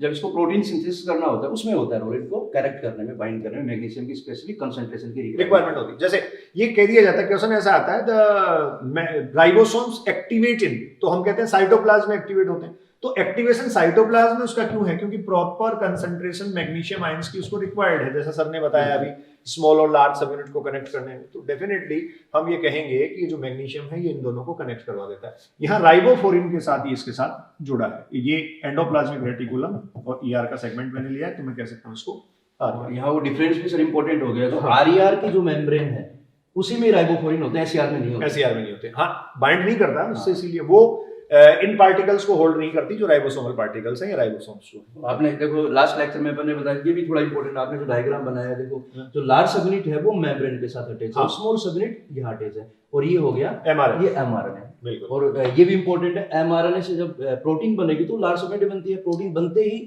वो ईआर में चली जाएगी, और ईआर के बाद में ट्रांजिशनल वेसिकल के थ्रू आपको पता है गोल्जी बॉडी को ट्रांसफर कर दी जाती है। तो क्लियर, काफी है। Next, in multicellular organisms the 70s ribosomes are found in following parts of the cell। तो सर क्वेश्चन पे जाने से पहले राइबोसोम्स के टाइप पे जाते हैं। On the basis of position, कहां कहां हो सकता है, तो देखो पोजीशन के बेसिस पे स्टूडेंट्स हम कह सकते हैं, एक मैं लिख रहा हूं, मैं ब्रीफ कर रहा हूं, बाउंडेड, एक हम कह सकते हैं फ्री, और एक हम कह सकते हैं, सर आप मेंशन कर दें इधर, ribosomes within cell organelles. बिल्कुल, within cell organelles, cell organelle, ठीक है। तो देखो बाउंडेड तो आपने अभी जैसे बात की एंडोप्लाज्मिक रेटिकुलम पर लगा है, ठीक है। इसके अलावा सर अगर प्रोकैरियोट्स में भी हम जाएं तो आपको पता है प्लाज्मा मेम्ब्रेन पर जो है वो राइबोसोम्स की प्रेजेंस होती है, प्लाज्मा मेम्ब्रेन पर लगे होते हैं। फ्री फॉर्म में अगर आप देखें तो दोनों ही केस में, प्रोकैरियोट और यूकैरियोट दोनों ही केस में साइटोप्लाज्म आप कह सकते हैं। और इसके लिए बच्चे पढ़ते हैं ना पॉलीराइबोसोम और पॉलीसोम फॉर्मेशन, तो वो फ्री फॉर्म का राइबोसोम जो जो प्रोटीन सिंथेसिस की एक्टिविटी के टाइम पॉलीराइबोसोम में आ जाता है। और ये सर यही क्वेश्चन है हमारा। विद इन सेल ऑर्गेनल की बात करें अपन जी, तो आपका हो गया माइटोकॉन्ड्रिया एंड प्लास्टिड्स। बिल्कुल, माइटोकॉन्ड्रिया और प्लास्टिड्स। और देखो बहुत क्लियरली 70s मेंशन भी कर रखा है, तो कोई दिक्कत नहीं है। 70s राइबोसोम्स जो हैं वो स्टूडेंट्स माइटोकॉन्ड्रिया और प्लास्टिड्स में प्रेजेंट होते कई बार वो क्वेश्चन भी पूछ लेते हैं ना, ऑर्गेनल विद इन ऑर्गेनल, हाँ। राइबोसोम जो है ऑर्गेनल और विद इन ऑर्गेनल प्रेजेंट, ठीक है। राइबोसोम अपने आप में वैसे भी मोस्ट अबंडेंट है, Most सबसे abundant ज्यादा। है। साइटोप्लाज्म Most का, abundant। हाँ, साइटोप्लाज्म का जो ग्रेन्युलर अपीयरेंस है इट विल स्कैटर्ड, और ये जो है वो स्प्रेड होता है थ्रू आउट साइटोप्लाज्म, उसमें साइटोप्लाज्म ग्रेनुलर दिखाई देता है। तो ये राइबोसोम के लिए आपका आंसर स्टूडेंट्स हो गया। माइटोकॉन्ड्रिया एक आपको दे रखा है, बस इसके अलावा यहाँ देखो ये में पाए जाते हैं, हाँ। तो ये विदिन की बात कर रहा है तो माइटोकॉन्ड्रिया ही होगा। बिल्कुल। लेकिन अगर बात करें अपन किस पर पाए जाते हैं तो तब आरईआर के ऊपर आपका आंसर चेंज हो जाएगा। देखो ये विदिन आरईआर नहीं होंगे, इसको लिख दे membrane, outer Outer membrane, membrane, वो भी इंक्लूड हो जाएगा। ठीक है, विद इन, देखो मैं सर अभी जो कह रहा था ना, बायोलॉजी में यही चक्कर है, इन, विद इन, ऑन, ऑफ, इस तरीके से, फॉर्म, एट, इस तरीके से जो है ना वो लैंग्वेज चेंज होती है, तो आंसर पूरा कॉन्सेप्ट ही चेंज हो जाता है जी। तो आंसर रहा mitochondria. Next, which of the following organelle contain DNA. देखो सारी बातें वही आ रही हैं बिना किसी देरी के। माइटोकॉन्ड्रिया, क्लोरोप्लास्ट गोल्जी बॉडी में नहीं होगा, आप जानते हैं राइबोसोम्स में, राइबोसोमल आरएनए, राइबोसोम में आपका आरएनए होगा, हाँ, डीएनए का प्रेजेंस नहीं होगा। तो स्टूडेंट्स फर्स्ट एंड सेकंड, यहाँ अगर वो सर पूछ ले कि न्यूक्लिक एसिड, हाँ, तब आप माइटोकॉन्ड्रिया भी हो गया, क्लोरोप्लास्ट भी, राइबोसोम भी आंसर हो गया। तब आपके पास ये तीनों आ गए, first, second and fourth. Clear. Next, which of the following option correctly matched A, B, C, D indicated in the diagram? बिल्कुल, अभी डायग्राम में हाँ, देखो खूब हमने डिस्कस इसको कर लिया है, तो सर आप फटाफट लेबल कर दें। ए आउटर इनर कर रखा है, ए मुझे लग रहा है ग्रेना है, बिल्कुल, और जो बी है ये थाइलेकोइड को रिप्रेजेंट कर रहा है, सिंगल बताया है इसने, एक पर्टिकुलर स्पेस ये बता रखा। और जो सी है, डायग्राम अपन बात कर चुके हैं, वो ये स्ट्रोमा लैमेली हो जाएगा, स्ट्रेट लैमेला और स्ट्रोमा लैमेला डिटेल में हमने बात की है इस पे। और डी है जो स्टूडेंट्स, ये देखो आपको दे रखा है, ये स्ट्रोमा मैट्रिक्स, स्ट्रोमा मैट्रिक्स। ठीक है, तो ऑप्शंस देख लेते हैं हमें। ए ग्रेना, बी थाइलेकोइड, ए ग्रेना, बी थाइलेकोइड, सी स्ट्रोमा, सी स्ट्रोमा लैमेली, ठीक है, डी स्ट्रोमा, यही हो जाएगा सर। सेकंड जो है वो परफेक्ट मैच है। तो ये बच्चों क्लोरोप्लास्ट का जो है वो स्ट्रक्चरल रेफरेंस आपको दिया गया था। Next question number 66, read the following statements. हाँ, केयरफुली रीड करना होता है। ER divides intracellular space into two distinct compartments, that is the luminal and extraluminal। ये सब दे रखा है NCERT में, अभी हमने डायग्राम शुरू में डिस्कस भी किया था। तो एंडोप्लाज्मिक रेटिकुलम लुमिनल और एक्स्ट्रालुमिनल स्पेस में डिवाइडेड है। ये स्टेटमेंट करेक्ट कैंसिल कर देते हैं, करेक्ट हो गया। फिर कह रहा है RER is extensive and continuous with the outer membrane of nucleus। ठीक है, तो वो एक्सटेंसिव है, कंटिन्यूस है, outer membrane of the nucleus से लेकर हमने बात करी थी पहले ही प्लाज्मा में। Fixed number of cisternae are present in the Golgi body. देखो ये भी सर बात कर चुके हैं, आपने बताया था सर वेरिएबल नंबर होता है इसका, तो ये इनकरेक्ट हो गया। The cis and trans face of Golgi are entirely different but interconnected. ठीक है, तो ये बिल्कुल करेक्ट है, डायग्राम भी अपने बनाया था, इंटरकनेक्टेड होती हैं। फिर क्या है, the Golgi complex rarely remains in association with ER। ये गलत बात है, रेयरली ऑलवेज एसोसिएट करता है वो, क्योंकि एंडोमेम्ब्रेन सिस्टम की तो फंक्शनिंग ही तब होगी जब गोल्जी बॉडी एंडोप्लाज्मिक रेटिकुलम के साथ एसोसिएशन में रहेगा, because it receive the vesicles, जो ट्रांजिशनल वेसिकल्स हैं उनको सिस स्पेस से रिसीव करेगा। तो इस तरीके से स्टूडेंट्स हमारे पास 2 स्टेटमेंट इनकरेक्ट हो गए आउट ऑफ 5। और मेरे ख्याल से ये सही रहता है सर, ऐसे क्वेश्चन आते हैं एग्जाम में भी, तो आप वही मेंशन कर दो, करेक्ट इनकरेक्ट, फिर लास्ट में जो पूछे उसके अकॉर्डिंग आप आंसर सेलेक्ट कर लो। ठीक है, इसने पूछा है इनकरेक्ट पूछा है, तो इनकरेक्ट इसमें हो गया आपके 1 और 2, तो ये फर्स्ट ऑप्शन आंसर हो जाएगा। Clear. Next students, which of the following is non-membranous।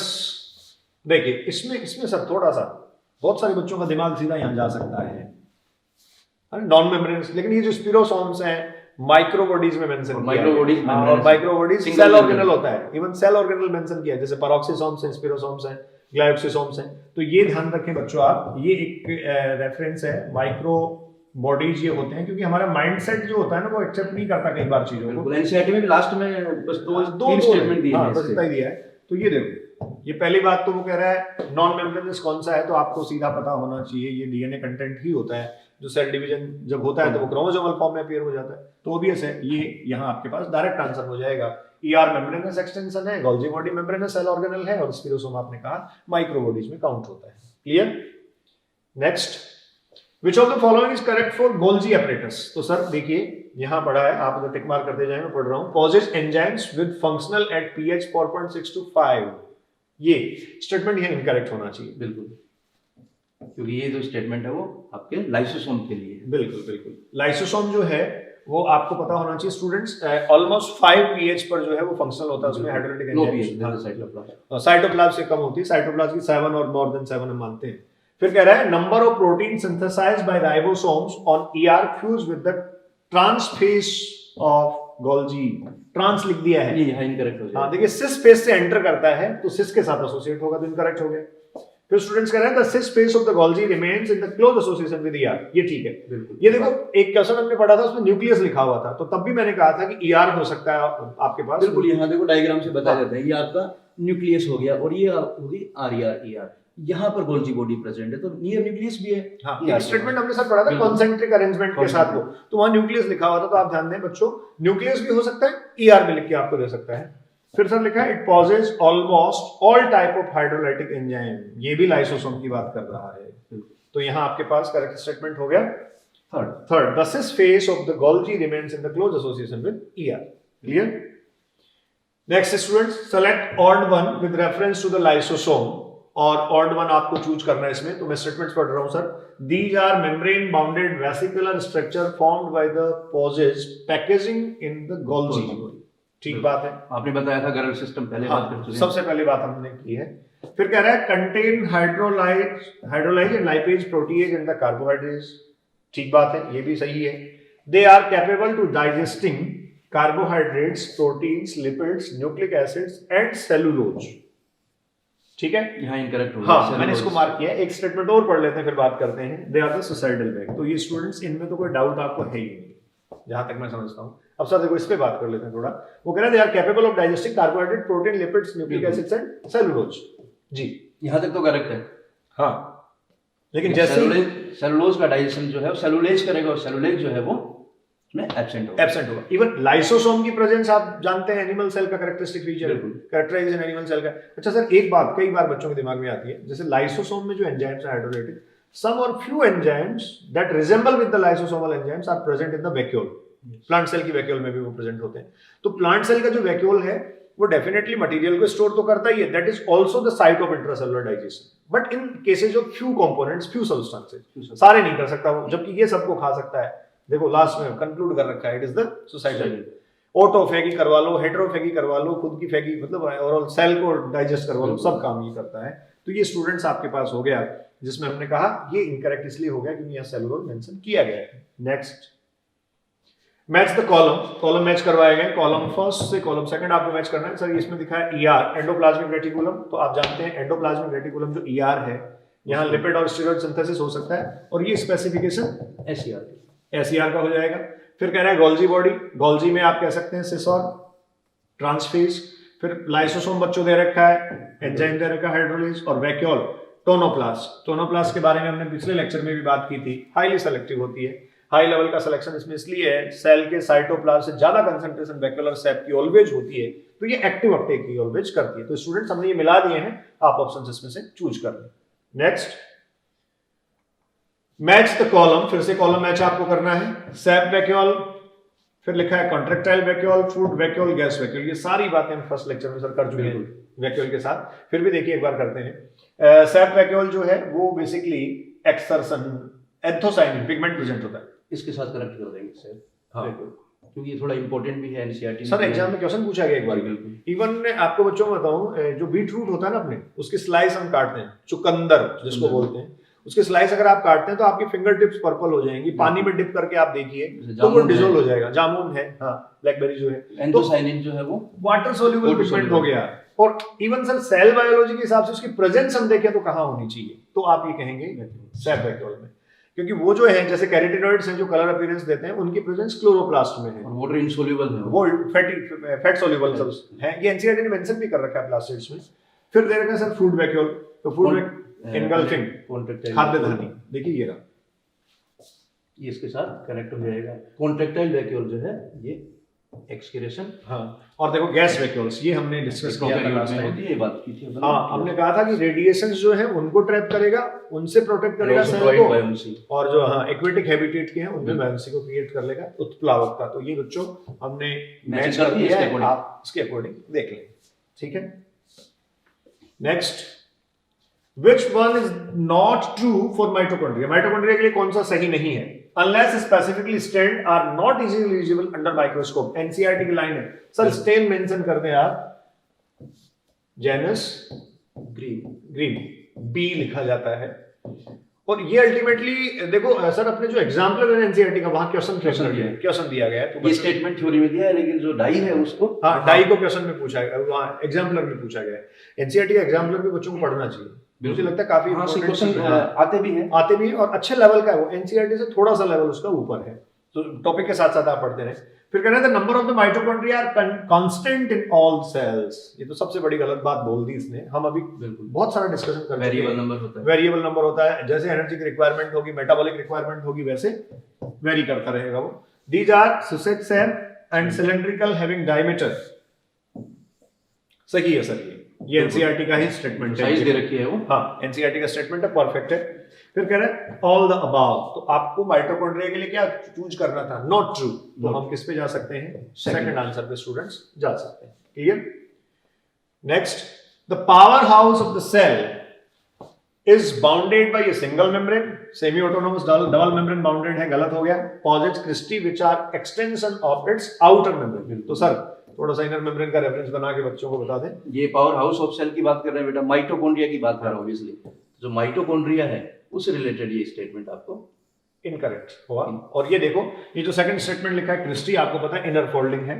फिर कह रहा है are sites of the formation of energy currency. देखिए ये यूनिवर्सल एनर्जी करेंसी जो बायोलॉजिकल सिस्टम में है, दैट इज द एटीपी। और सर हम डिस्कस कर रहे थे अभी ईटीएस जो है, ऑक्सीडेटिव फोस्फोराइलेशन की इवन हमने बात की, तो वो ऑक्सीडेटिव फोस्फोराइलेशन के थ्रू ही एटीपी बनेगा, जो inner membrane of the mitochondria पर जो ईटीएस प्रेजेंट है उसके थ्रू। और इंपॉर्टेंट भी है, इसने बोला है पावर हाउस एटीपी का सिंथेसाइज भी कर रहा है और प्रोवाइड भी कर रहा है बिल्कुल इन ऑल मेटाबॉलिक। सर इस बार एक क्वेश्चन आया था एग्जाम में, रेस्पिरेशन का क्वेश्चन है, हालांकि इसके साथ हम कनेक्ट कर सकते हैं। तो उसमें पूछा था सबस्ट्रेट लेवल का फोस्फोराइलेशन कहां होता है क्रेब्स साइकिल में। तो आपको पता है सिंगल स्टेप एक है, जीटीपी और एटीपी बनता है, सक्सिनल थायोकाइनेज जो है उसके आइसोफॉर्म्स के कारण।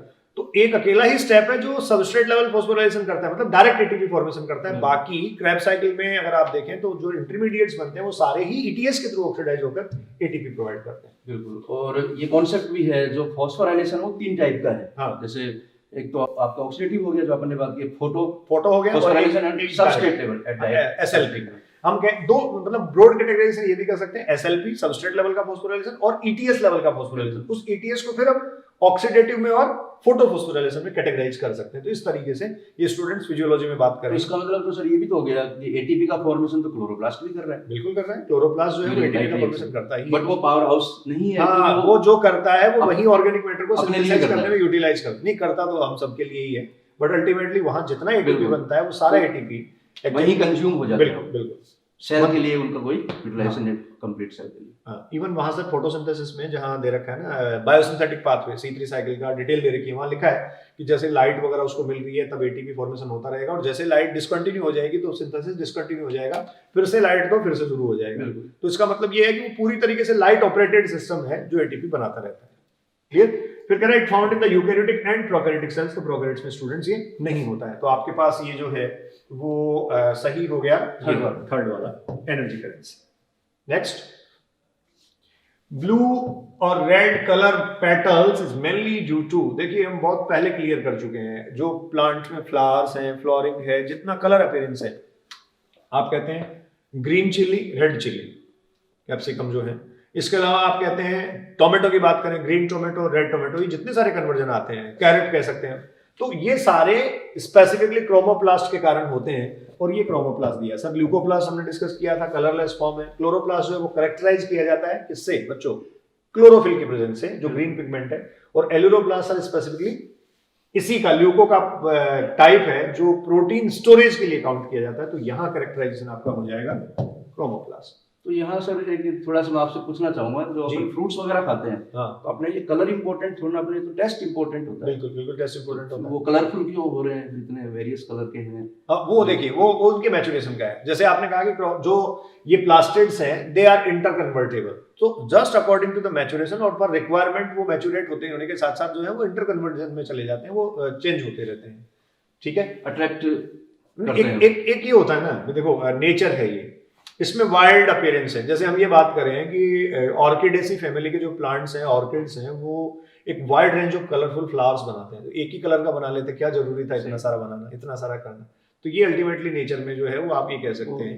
आप इकोलॉजी में भी तो कॉन्सेप्ट लेते हो ना, अट्रैक्ट द इंसेक्ट्स। हाँ, अट्रैक्ट इंसेक्ट, इवन है ना, वहां क्वेश्चन दे रखा है इकोलॉजी में, why the night blooming flowers are generally white, है ना। तो बच्चे मेरे से पूछते हैं कई बार, कहते हैं कि सर दे रखा है कि रात्रि में खिलने वाले पुष्प श्वेत क्यों होते हैं, तो मैं सीधा कह देता हूँ भाई कलरफुल होते तो भी क्या हो जाता, और सही लॉजिक है कि नाइट ब्लूमिंग फ्लावर्स जो है वो व्हाइट ही होंगे, एक विजिबिलिटी इशू है, और उसके अलावा जो नाइट ब्लूमिंग फ्लावर्स है उनके लिए जो इंसेक्ट अट्रैक्ट होगा वो कलर अपीयरेंस के बजाय फ्रेग्रेंसेज पे फोकस्ड होता है। तो ये रीजन होते हैं। तो ये स्टूडेंट्स, ये जो सर ने भी क्वेश्चन मेरे से पूछा था, इसका मोटा मोटी एक ही आप आंसर कह सकते हैं, दैट इज द अडेप्टेशन और the requirement of the surrounding. Clear जी, अच्छी बात हमने डिस्कस की। Next sir, read the following statement and choose correct options.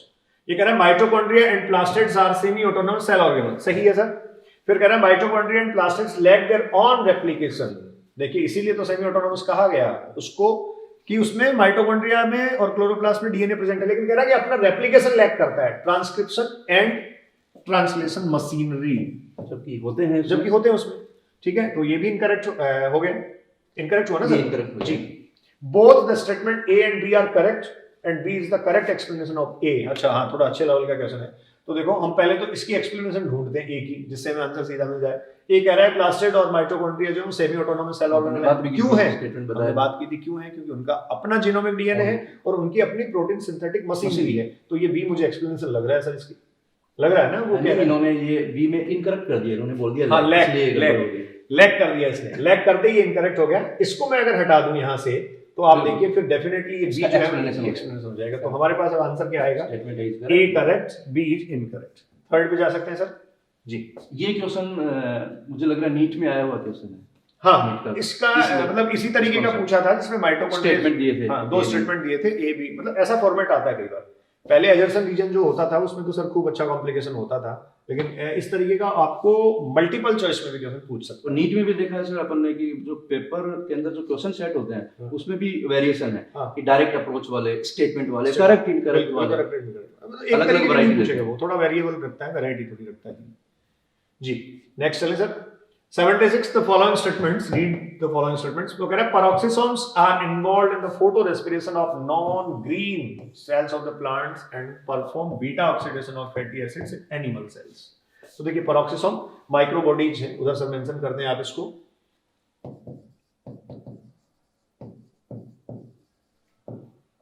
तो देखो ये कह रहा है photorespiration of non-green cells। Photo respiration तब होता है जब फोटोसिंथेटिक एक्टिविटी इंटरप्ट हो जाती है, तो स्टेटमेंट को हमें कह देना चाहिए क्या हुआ, इनकरेक्ट। फिर कह रहा है mitochondria possesses enzyme for beta oxidation and fatty acids, बिल्कुल ठीक बात है। फिर कह रहा है the fluid mosaic model of plasma membrane explains both structural and functional aspects. Fluid mosaic model, ये आपको पता है सर, हम पहले बात कर रहे थे, मोस्ट एक्सेप्टेड मॉडल है। और ये जो फ्लूइड नेचर है लिपिड का और मोज़ेक पैटर्न जो प्रोटीन का, इनको सबको एक्सप्लेन करता है। सिंगर निकोलसन ने फंक्शन और जो है स्ट्रक्चर दोनों को एक्सप्लेन किया था, ठीक है। The movement of cilia and flagella is due to the presence of thymine protein, that is the motor protein. हाँ, देखिए जितने जो साइटोस्केलेटन के कंपोनेंट्स और पार्ट्स हैं, माइक्रोट्यूब्यूल्स, माइक्रोफिलामेंट और फिलामेंट्स हैं, अभी क्वेश्चंस आएंगे, तो वो जो है उनके आप ये कहते हैं रेगुलेटिंग प्रोटीन होता है, तो ये मेंशन कर रखा है। फिर कह रहा है लाइसोसोम ओरिजिनेट फ्रॉम गोल्जी, ठीक बात है बिल्कुल, लाइसोसोम जो है वो गोल्जी बॉडी से ओरिजिनेट होता है। ये लीजिए इसका ये आंसर आपके पास है। तो हमारे से पूछा है सर क्या करेक्ट स्टेटमेंट्स, देखिए कितने करेक्ट हुए। ये फर्स्ट वाला इनकरेक्ट हो गया, बाकी सारे करेक्ट रेफरेंस, ठीक है स्टूडेंट्स। टोटल हो गए 5 स्टेटमेंट्स, 4 स्टेटमेंट जो है आपके करेक्ट, टोटल 5 है ना, करेक्ट, थर्ड आंसर जी। Next, which one is correct for lysosome. Lysosome के लिए कौन सा करेक्ट है, इट इज नॉन मेम्ब्रेनस, ठीक है। लाइसोसोम नॉन मेम्ब्रेनस होगा नहीं, बिल्कुल गलत बात है। इट लैक प्रोटीएज, लाइसोसोम में प्रोटीएज तो प्रेजेंट होता है, इसलिए इनकरेक्ट प्रोटीन डिग्रेडेशन करता है। It work at the lower pH than the cytoplasm, ये ठीक बात है। अभी जैसा अभी बताई थी 4 to 5 के, 45 दे सकता है आपको, ये वेरिएबल हो सकता है। It is abundantly present in the plant cells, नहीं, इनकरेक्ट। तो स्टूडेंट्स करेक्ट आंसर आपके पास हो गया थर्ड, ये जो है वो साइटोप्लाज्मिक पीएच से कम पीएच होल्ड करता है। Next, select the wrong match. देखिए एल्यूरोप्लास्ट दे रखा है, इलियोप्लास्ट, एमाइलोप्लास्ट, इलियोप्लास्ट। यहां स्टूडेंट्स आपको स्टोरेज रेफरेंस देखना है। एल्यूरोप्लास्ट आप जानते हैं प्रोटीन स्टोरेज है, बिल्कुल, ये करेक्ट मैचिंग होगी। ठीक है। फिर स्टूडेंट्स इलियोप्लास्ट आपको फैट ऑयल स्टोरेज दे रखा है, correct matching. Amyloplast starch storage दे रखा है, और ये लास्ट में इलियोप्लास्ट जो है वो आपको क्लोरोफिल स्टोरेज दे रखा है। ये सिर्फ जो है वो क्लोरोप्लास्ट के केस में जाएगा, इसलिए रॉन्ग मैच आपके पास आंसर यहाँ हो जाएगा 4। इसके सारे टाइप्स और सर हमने चार्ट बना के अभी बात हो चुकी थी जी। Students question number 7-9, ATP synthesis occur in, ATP synthesis कहाँ होता है सर? माइटोकॉन्ड्रिया में होता है। आप कह रहे थे अभी कुछ देर पहले कि क्लोरोप्लास्ट में होता है, डेफिनेटली होता है। क्लोरोप्लास्ट जो अपना करता है उसको फोटोसिंथेसिस की प्रोडक्टिविटी के लिए बायोसिंथेटिक फेज में यूज कर जाता है। तो हमारे आंसर ऑब्वियस है, बहुत first and second. Next, different type of plastids, chloroplast, chromoplast and leucoplasts are quite related edge. They are store lipid and starch. देखिए क्लोरोप्लास्ट दे दिया, ठीक है, फिर क्रोमो भी दे दिया, तो स्टोरेज के पॉइंट ऑफ व्यू से तो फिर इनको हम सब नहीं कर पाएंगे, कॉमन नहीं है, कॉमन नहीं है। फिर कह रहा है these are restricted to the green parts of the plants। नहीं, ऐसा नहीं है, कलरफुल पार्ट्स में तो सारे रंग जो है वही बिखेरता है क्रोमोप्लास्ट। फिर कह रहा है ये these all perform almost same function। देखिए इनकरेक्ट हो गया, इनकरेक्ट रेफरेंस तो हो गया, लेकिन एक बात ये है कि जैसे क्लोरोप्लास्ट का भी सर हम फंक्शन देखते हैं, तो पहला फंक्शन वाइटल फंक्शनिंग की अगर हम बात करें तो फोटोसिंथेसिस होता है, लेकिन साथ में स्टोरेज भी होता है। बिल्कुल। फिर है these are interconvertible depending upon the requirement of an organ। ये हमने खूब अच्छे तरीके से इसको डिस्कस किया है, या आपने पहले डिस्कस कर लिया। इंटरकन्वर्टेबल ये होते हैं जनरली, आप ध्यान रखें, फिर से मैं बोल देता हूं sir, leuco chloro chromo. The chromo is the most stable, the leuco is the initial, लेकिन अकॉर्डिंग टू द रिक्वायरमेंट ये इंटर कन्वर्जन में जा सकते हैं। नेक्स्ट, हाँ जी students, next question 81, which of the following is not incorrect. देखिए not incorrect students पूछा है, तो ऑब्वियस है हमें करेक्ट रेफरेंस पे जाना है। पहला आपके पास है ribosome of the chloroplast. Chloroplast में सर 70s राइबोसोम है, और उधर साइटोप्लाज्मिक राइबोसोम 80s है। तो वो कह रहा है कि राइबोसोम जो क्लोरोप्लास्ट का है दैट इज लार्जर नहीं होना चाहिए ना, इनकरेक्ट हो जाएगा, इनकरेक्ट हो जाएगा। The inner membrane of the chloroplast is relatively less permeable in comparison to the outer membrane. ये हमने माइटोकॉन्ड्रिया और क्लोरोप्लास्ट दोनों के बारे में डिस्कस किया था, डिटेल में हम बात कर चुके हैं। फिर कह रहे हैं the space limited by inner membrane of the chloroplast is called intermembrane space.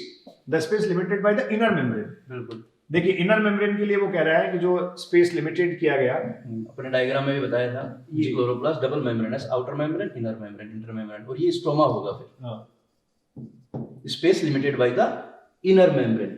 बिल्कुल। अब ये कह रहा था space limited by inner membrane of chloroplast is called intermembrane space. Intermembrane space in between space हो गया ये, ठीक है, इसलिए स्टेटमेंट हमें सही नहीं रखना चाहिए, ये इनकरेक्ट हो गया। फिर कह रहा है the lumen of the thylakoid contain ribosome. The lumen of thylakoid lumen में राइबोसोम की प्रेजेंस, राइबोसोम स्ट्रोमा में होगी, स्ट्रोमा में होगी, उसमें नहीं होगी। तो स्टूडेंट्स हमारे पास इसमें जो नॉट इनकरेक्ट है, मतलब करेक्ट जो रेफरेंस है वो हो गया second. Clear. Next, select wrong matching. ये कह रहा है SER concern with the lipid and steroid hormone synthesis. Correct कर दो सर, करेक्ट हुआ। फिर कह रहा है सेल वॉल, इसमें कह रहा है outer non living rigid structure which gives shape to the cell and protects from mechanical damage and infection. देखिए ये इन्फेक्शन जो वर्ड है ना सर, सेल वॉल की भी यहाँ पे मैं कह सकता हूँ it is the first line of defence. बिल्कुल सर, सेल वॉल प्रेजेंट का मतलब फर्स्ट लाइन ऑफ डिफेंस वो एग्जैक्टली प्लांट सेल के लिए है। फिर कह रहा है centriole, both lie perpendicular to each other and each has an organization like the cart wheel। exactly sir, थोड़ा सा अगर हम मार्क कर सकें वहां परपेंडिकुलर स्ट्रक्चर्स को, ये परपेंडिकुलर इस तरीके से पड़े रहते हैं, और ये आप कह सकते हैं प्रेजेंट होती है इनकी सेंट्रियोल्स की, जो सेंट्रोसोम बनाते हैं। फिर कह रहा है mitochondria responsible for trapping light energy. देखिए माइटोकॉन्ड्रिया रिस्पॉन्सिबल नहीं होता लाइट एनर्जी को ट्रैप करने के लिए, क्या होता है रिस्पॉन्सिबल? आपका क्लोरोप्लास्ट होता है। तो इस तरीके से आपको गलत मिलान जो है वो मैच करना था। तो माइटोकॉन्ड्रिया को ये जो दे रखा है, देखिए यही गलत हो गया, ठीक है, जो है फोर्थ इनकरेक्ट हो गया, तो आपका आंसर हो गया fourth. Next students 83, in plants tonoplast facilitate the transport of number of ions and other material. ये सर हमने काफी डिस्कस किया है। बिल्कुल सर जी, ये देखिए मेम्ब्रेन, और ये मैं कह सकता हूँ वैक्यूल जो एक लार्ज स्पेस ऑक्यूपाई कर लेती है प्लांट सेल में, और इसमें आपने कहा जो कंटेंट प्रेजेंट है दैट इज द सेल सेप। तो देखिए ये कह रहा है against concentration gradient into vacuole, मतलब ये फैसिलिटेट कैसे करती है, ये कह रहा है tonoplast facilitate the transport of number of ions and other materials against concentration gradient. Definitely बिल्कुल फर्स्ट ये एक्टिव करती है। हमने पहले भी बात की थी ना कि देखो सेल सेप का जो कंसंट्रेशन है, ये कंसंट्रेशन जो है वो ऑलवेज साइट ऑफ साइड से हाई होता है, तो ये पंप जैसा सर कह रहे हैं प्रेजेंट होगा along concentration gradient into vacuole. देखो केस उन्होंने आयंस हाँ अदर मटेरियल के दिया जो स्टोर होते हैं। फिर कह रहा है along concentration gradient into gas vacuole, कोई मतलब इसका नहीं है। अगेंस्ट कंसंट्रेशन ग्रेडियंट इन लाइसोसोम, तो ये दोनों तो इररिलेवेंट है कंप्लीटली। और इधर आप ये देखिए अलोंग कंसंट्रेशन ग्रेडियंट कह रहा है और अगेंस्ट कह रहा है। जब हम एक्टिव रेफरेंस को ले रहे हैं तो फिर हमारे पास आंसर फर्स्ट हो जाना चाहिए। जी सर। नेक्स्ट ये देखिए, ये यहां सेल का हमने डायग्राम में लिया था। ये आपके पास स्टूडेंट्स वैक्यूलर स्पेस है, इसी को हम कह रहे हैं ये है सेल सेप। और देखिए लास्ट लेक्चर में भी सर मैंने रूट हेयर का रेफरेंस लेके हमने बात की थी, बताया था इस सेल सेप का कंसंट्रेशन हाई है। इसी का बेनिफिट है इस प्लांट सेल को कि पैसिवली इसमें किसकी एंट्री हो जाती है, वाटर की एंट्री हो जाती है, क्योंकि प्लांट के पास इतना सिस्टम एनर्जी सिस्टम नहीं था या एनर्जी स्टेटस नहीं था उसका कि बहुत लार्ज अमाउंट वाटर का जो है वो एब्जॉर्ब कर पाता। तो ये जो सेल सेप है इसके लिए हम एक बात और कंक्लूड कर सकते हैं, it also determine the osmotic behaviour of plant cell. Clear? ठीक है बच्चों, अगले पे चले। 84 the large subunit of the ribosome is found to contain 23S and 5S type of RNA. This ribosome is found. देखिए 70S 80S दोनों हम बात कर चुके हैं, हाँ दोनों डिस्कस कर चुके हैं। और आप ये जानते हैं जो 70S है उसमें 23S and 5S होगा और ये 16S होगा। ठीक है, तो मुझे नहीं लगता लेवल करने की जरूरत है। और जो 70S है वो प्रेजेंट पूछिए, हाँ प्रेजेंट होता है। ठीक है, तो लार्जर सब यूनिट जो राइबोसोम की है जिसमें 23S और 5S है, तो 70S राइबोसोम की होगी लार्जर सब यूनिट। और आप ये जानते हैं ये 50S होती है, ऑब्वियस है स्टूडेंट्स बैक्टीरियम में होगी, ऑब्वियस है क्लोरोप्लास्ट में भी होगी और माइटोकॉन्ड्रिया में भी होगी, तो ये सब में प्रेजेंट होगी। तो आंसर आपका हो जाएगा 4 जी। Next, when a lysosome fuse with a phagosome food it results in the formation of. तो देखिए सर इसमें थोड़ा सा हम ट्रैक पे अगर जाएं तो अल्टीमेटली आप कह सकते हैं जो एंडोप्लाज्मिक रेटिकुलम है उसने हाइड्रोलिटिक एंजाइम्स को सीक्रेट किया, फॉर्मेशन किया, गोल्जी बॉडी ने फाइनली एडिट किया और उसके बाद एक वेसिकल फॉर्म में इनको रिलीज कर दिया। ये आप कह सकते हैं प्राइमरी लाइसोसोम। और प्राइमरी लाइसोसोम जो है सर वो इनएक्टिव फॉर्म है। अब जैसे हाँ एंजाइम इनएक्टिव होते हैं। अब जैसे ही सेल से आप किसी तरीके का कंटेंट मतलब पीनोसोम और फेगोसोम जो है वो जैसे ही करवाते हैं और ये इसके कांटेक्ट में आएंगे, अर्ली एंडोसोम लेट एंडोसोम सब आप पढ़ते हैं मैकेनिज्म, तो इसके बाद अब जो है वो ये सेकेंडरी में कन्वर्ट होगा और ये जो है वो एक्टिव होगा। उसके बाद आप कह सकते हैं डाइजेस्टिव वेसिकल है, फिर रेसिडुअल फॉर्म बनेगा। तो इस तरीके से हम कहेंगे, देखो सर यहां दे रखा है हमें secondary lysosome, primary lysosome, autophagic vacuole और रेसिडुअल बॉडीज। तो जो टाइप्स है सर मेंशन आप करने एक बार, प्राइमरी सेकेंडरी टर्सरी। बिल्कुल, primary lysosome, secondary lysosome, tertiary lysosome and residual bodies. इसमें जैसे आपका प्राइमरी में सर ने बताया इनएक्टिव फॉर्म, सेकेंडरी लाइसोसोम जो है वो आपका जो हो गया हेटेरोफेगोसोम। हाँ हेटेरोफेगोसोम बिल्कुल। टर्सरी लाइसोसोम में अपन फिर रेसिडुअल बॉडी को यहाँ पर काउंट कर लेंगे। एंड जो फोर्थ टाइप बता देते हैं जो ऑटोलाइसोसोम है, हाँ तो सेल्फ ऑर्गेनेल को डाइजेस्ट कर सकता है, मतलब सेल में ही वेसिकल बनाते हुए जैसे पुराना माइटोकॉन्ड्रिया मान लीजिए उसी को डाइजेस्ट करना है इस तरीके से।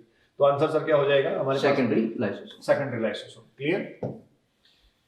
Next students, consider the following statement and select the correct option.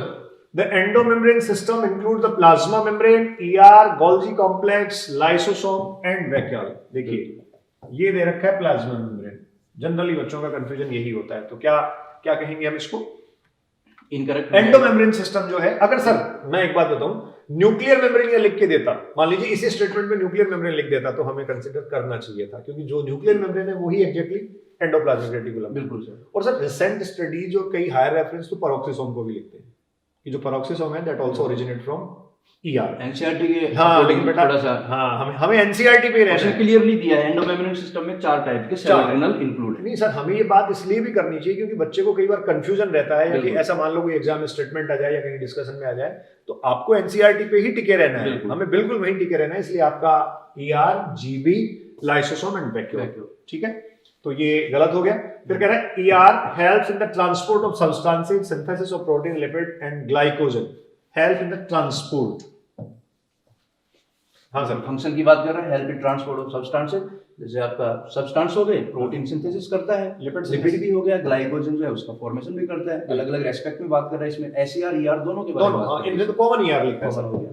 फिर कह रहा है ribosomes are involved in the protein synthesis, definitely sir correct reference हो जाएगा। फिर कह रहा है mitochondria help in the oxidative phosphorylation and generation of ATP, ये बात कर एग्जैक्टली चुके इसका हैं। स्पेसिफिक फंक्शन है, खूब डिटेल में हम बात कर चुके हैं। तो इस तरीके से हमारे पास सही स्टेटमेंट्स जो हैं वो स्टूडेंट्स कौन से हुए? ऑप्शन के अकॉर्डिंग इसमें अब जाना पड़ेगा। हाँ, तो एक फर्स्ट ए को आप छोड़ दीजिए। बी सी डी करेक्ट है। हाँ ठीक है, बीसीडी ऑप्शन के अकॉर्डिंग जो है फर्स्ट आंसर होगा। जी। Next, DNA RNA ribosomes enzymes are found in, DNA RNA ribosomes और एंजाइम्स जो हैं वो किस में पाए जाते हैं? तो देखिए माइटोकॉन्ड्रिया, क्रोमोसोम बिल्कुल नहीं होगा, डीएनए की बात हम कर सकते हैं लेकिन हमारे पास एंजाइम्स भी मेंशन किया गया है, सेंट्रोसोम नहीं होगा, गोल्जी बॉडी नहीं होगा, तो ऑब्वियस है सर आंसर माइटोकॉन्ड्रिया। अन्य students, question number 88, match the following with correct combination. तो सर हमें कॉलम दे रखे, कॉलम फर्स्ट और कॉलम सेकंड है।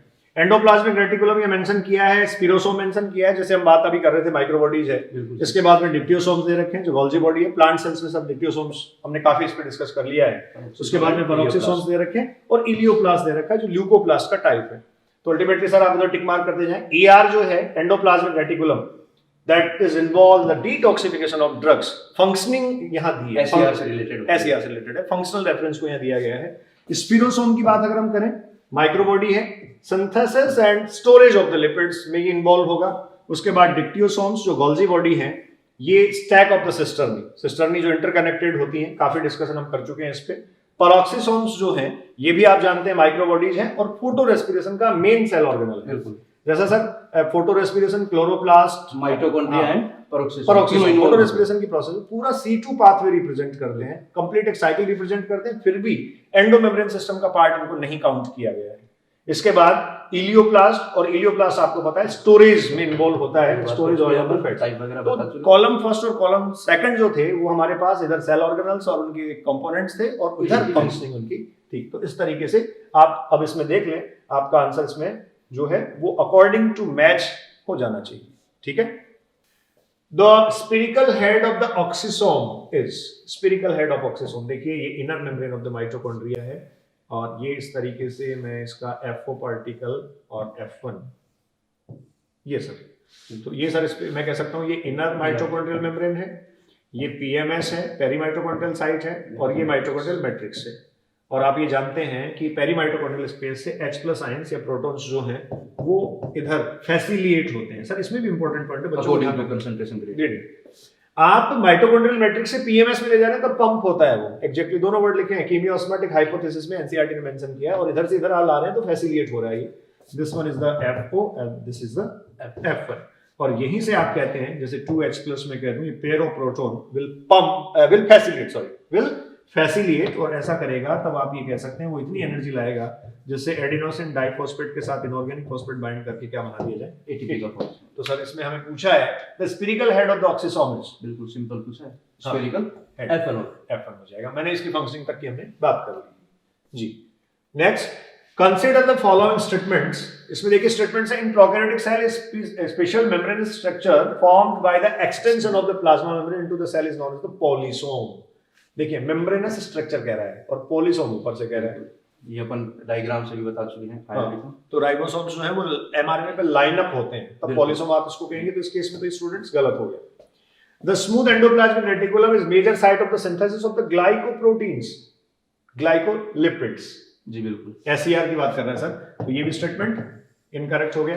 फिर कह रहा है Rubisco is the most abundant, देखिए ये भी हम डिस्कस कर चुके हैं, ऑफ ऑल बायोस्फीयर, ये बिल्कुल सही स्टेटमेंट है।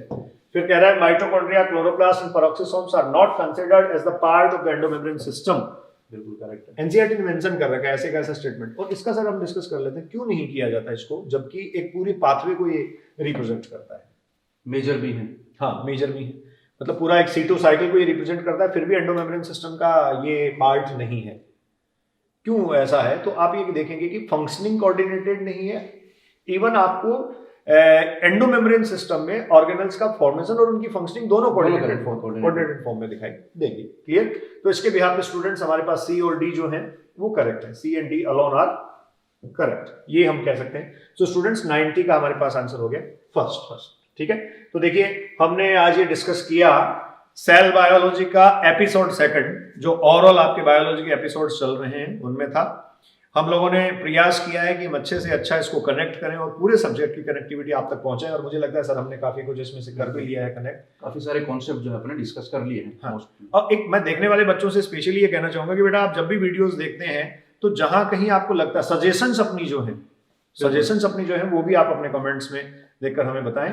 और इसके ठीक बाद जैसे ही हम सेल बायोलॉजी के और वीडियोज करेंगे और एपिसोड करेंगे जो सेल डिवीजन सेल साइकिल से कोरिलेटेड हैं, और उसके बाद में फर्दर फिजियोलॉजी होगा, तो ओवरऑल सब में हमारा अच्छा प्रयास रहेगा कि हम कनेक्ट करके आप तक वो सारी बातें पहुंचाते रहें जो एग्जाम के पॉइंट ऑफ व्यू से इंपॉर्टेंट हो। बिल्कुल। और मैं कहना चाहूंगा सर कि इसके बाद 2 अपन गुरु नीति और प्रोवाइड करवाएंगे सेल बायोलॉजी में माइटोसिस मियोसिस को अलग अलग अपन सेपरेट हाँ, एक डिवीजन को एक में ले लेंगे, दूसरे डिवीजन को दूसरे में। उसके बाद एक गुरु नीति और देंगे जिसमें कॉमन फिट क्वेश्चन जो आपस में तो ओवरऑल स्टूडेंट सर कह रहे हैं 5 episodes of Guru Niti will concern with the cell biology, जिसमें फर्स्ट आपने किया जनरल रेफरेंस का था, सेकंड में हमने ऑर्गेनल कर लिया, थर्ड में माइटोसिस करेंगे, फोर्थ में हम मियोसिस करेंगे, और फिफ्थ में फिर ओवरऑल कॉमन लेंगे।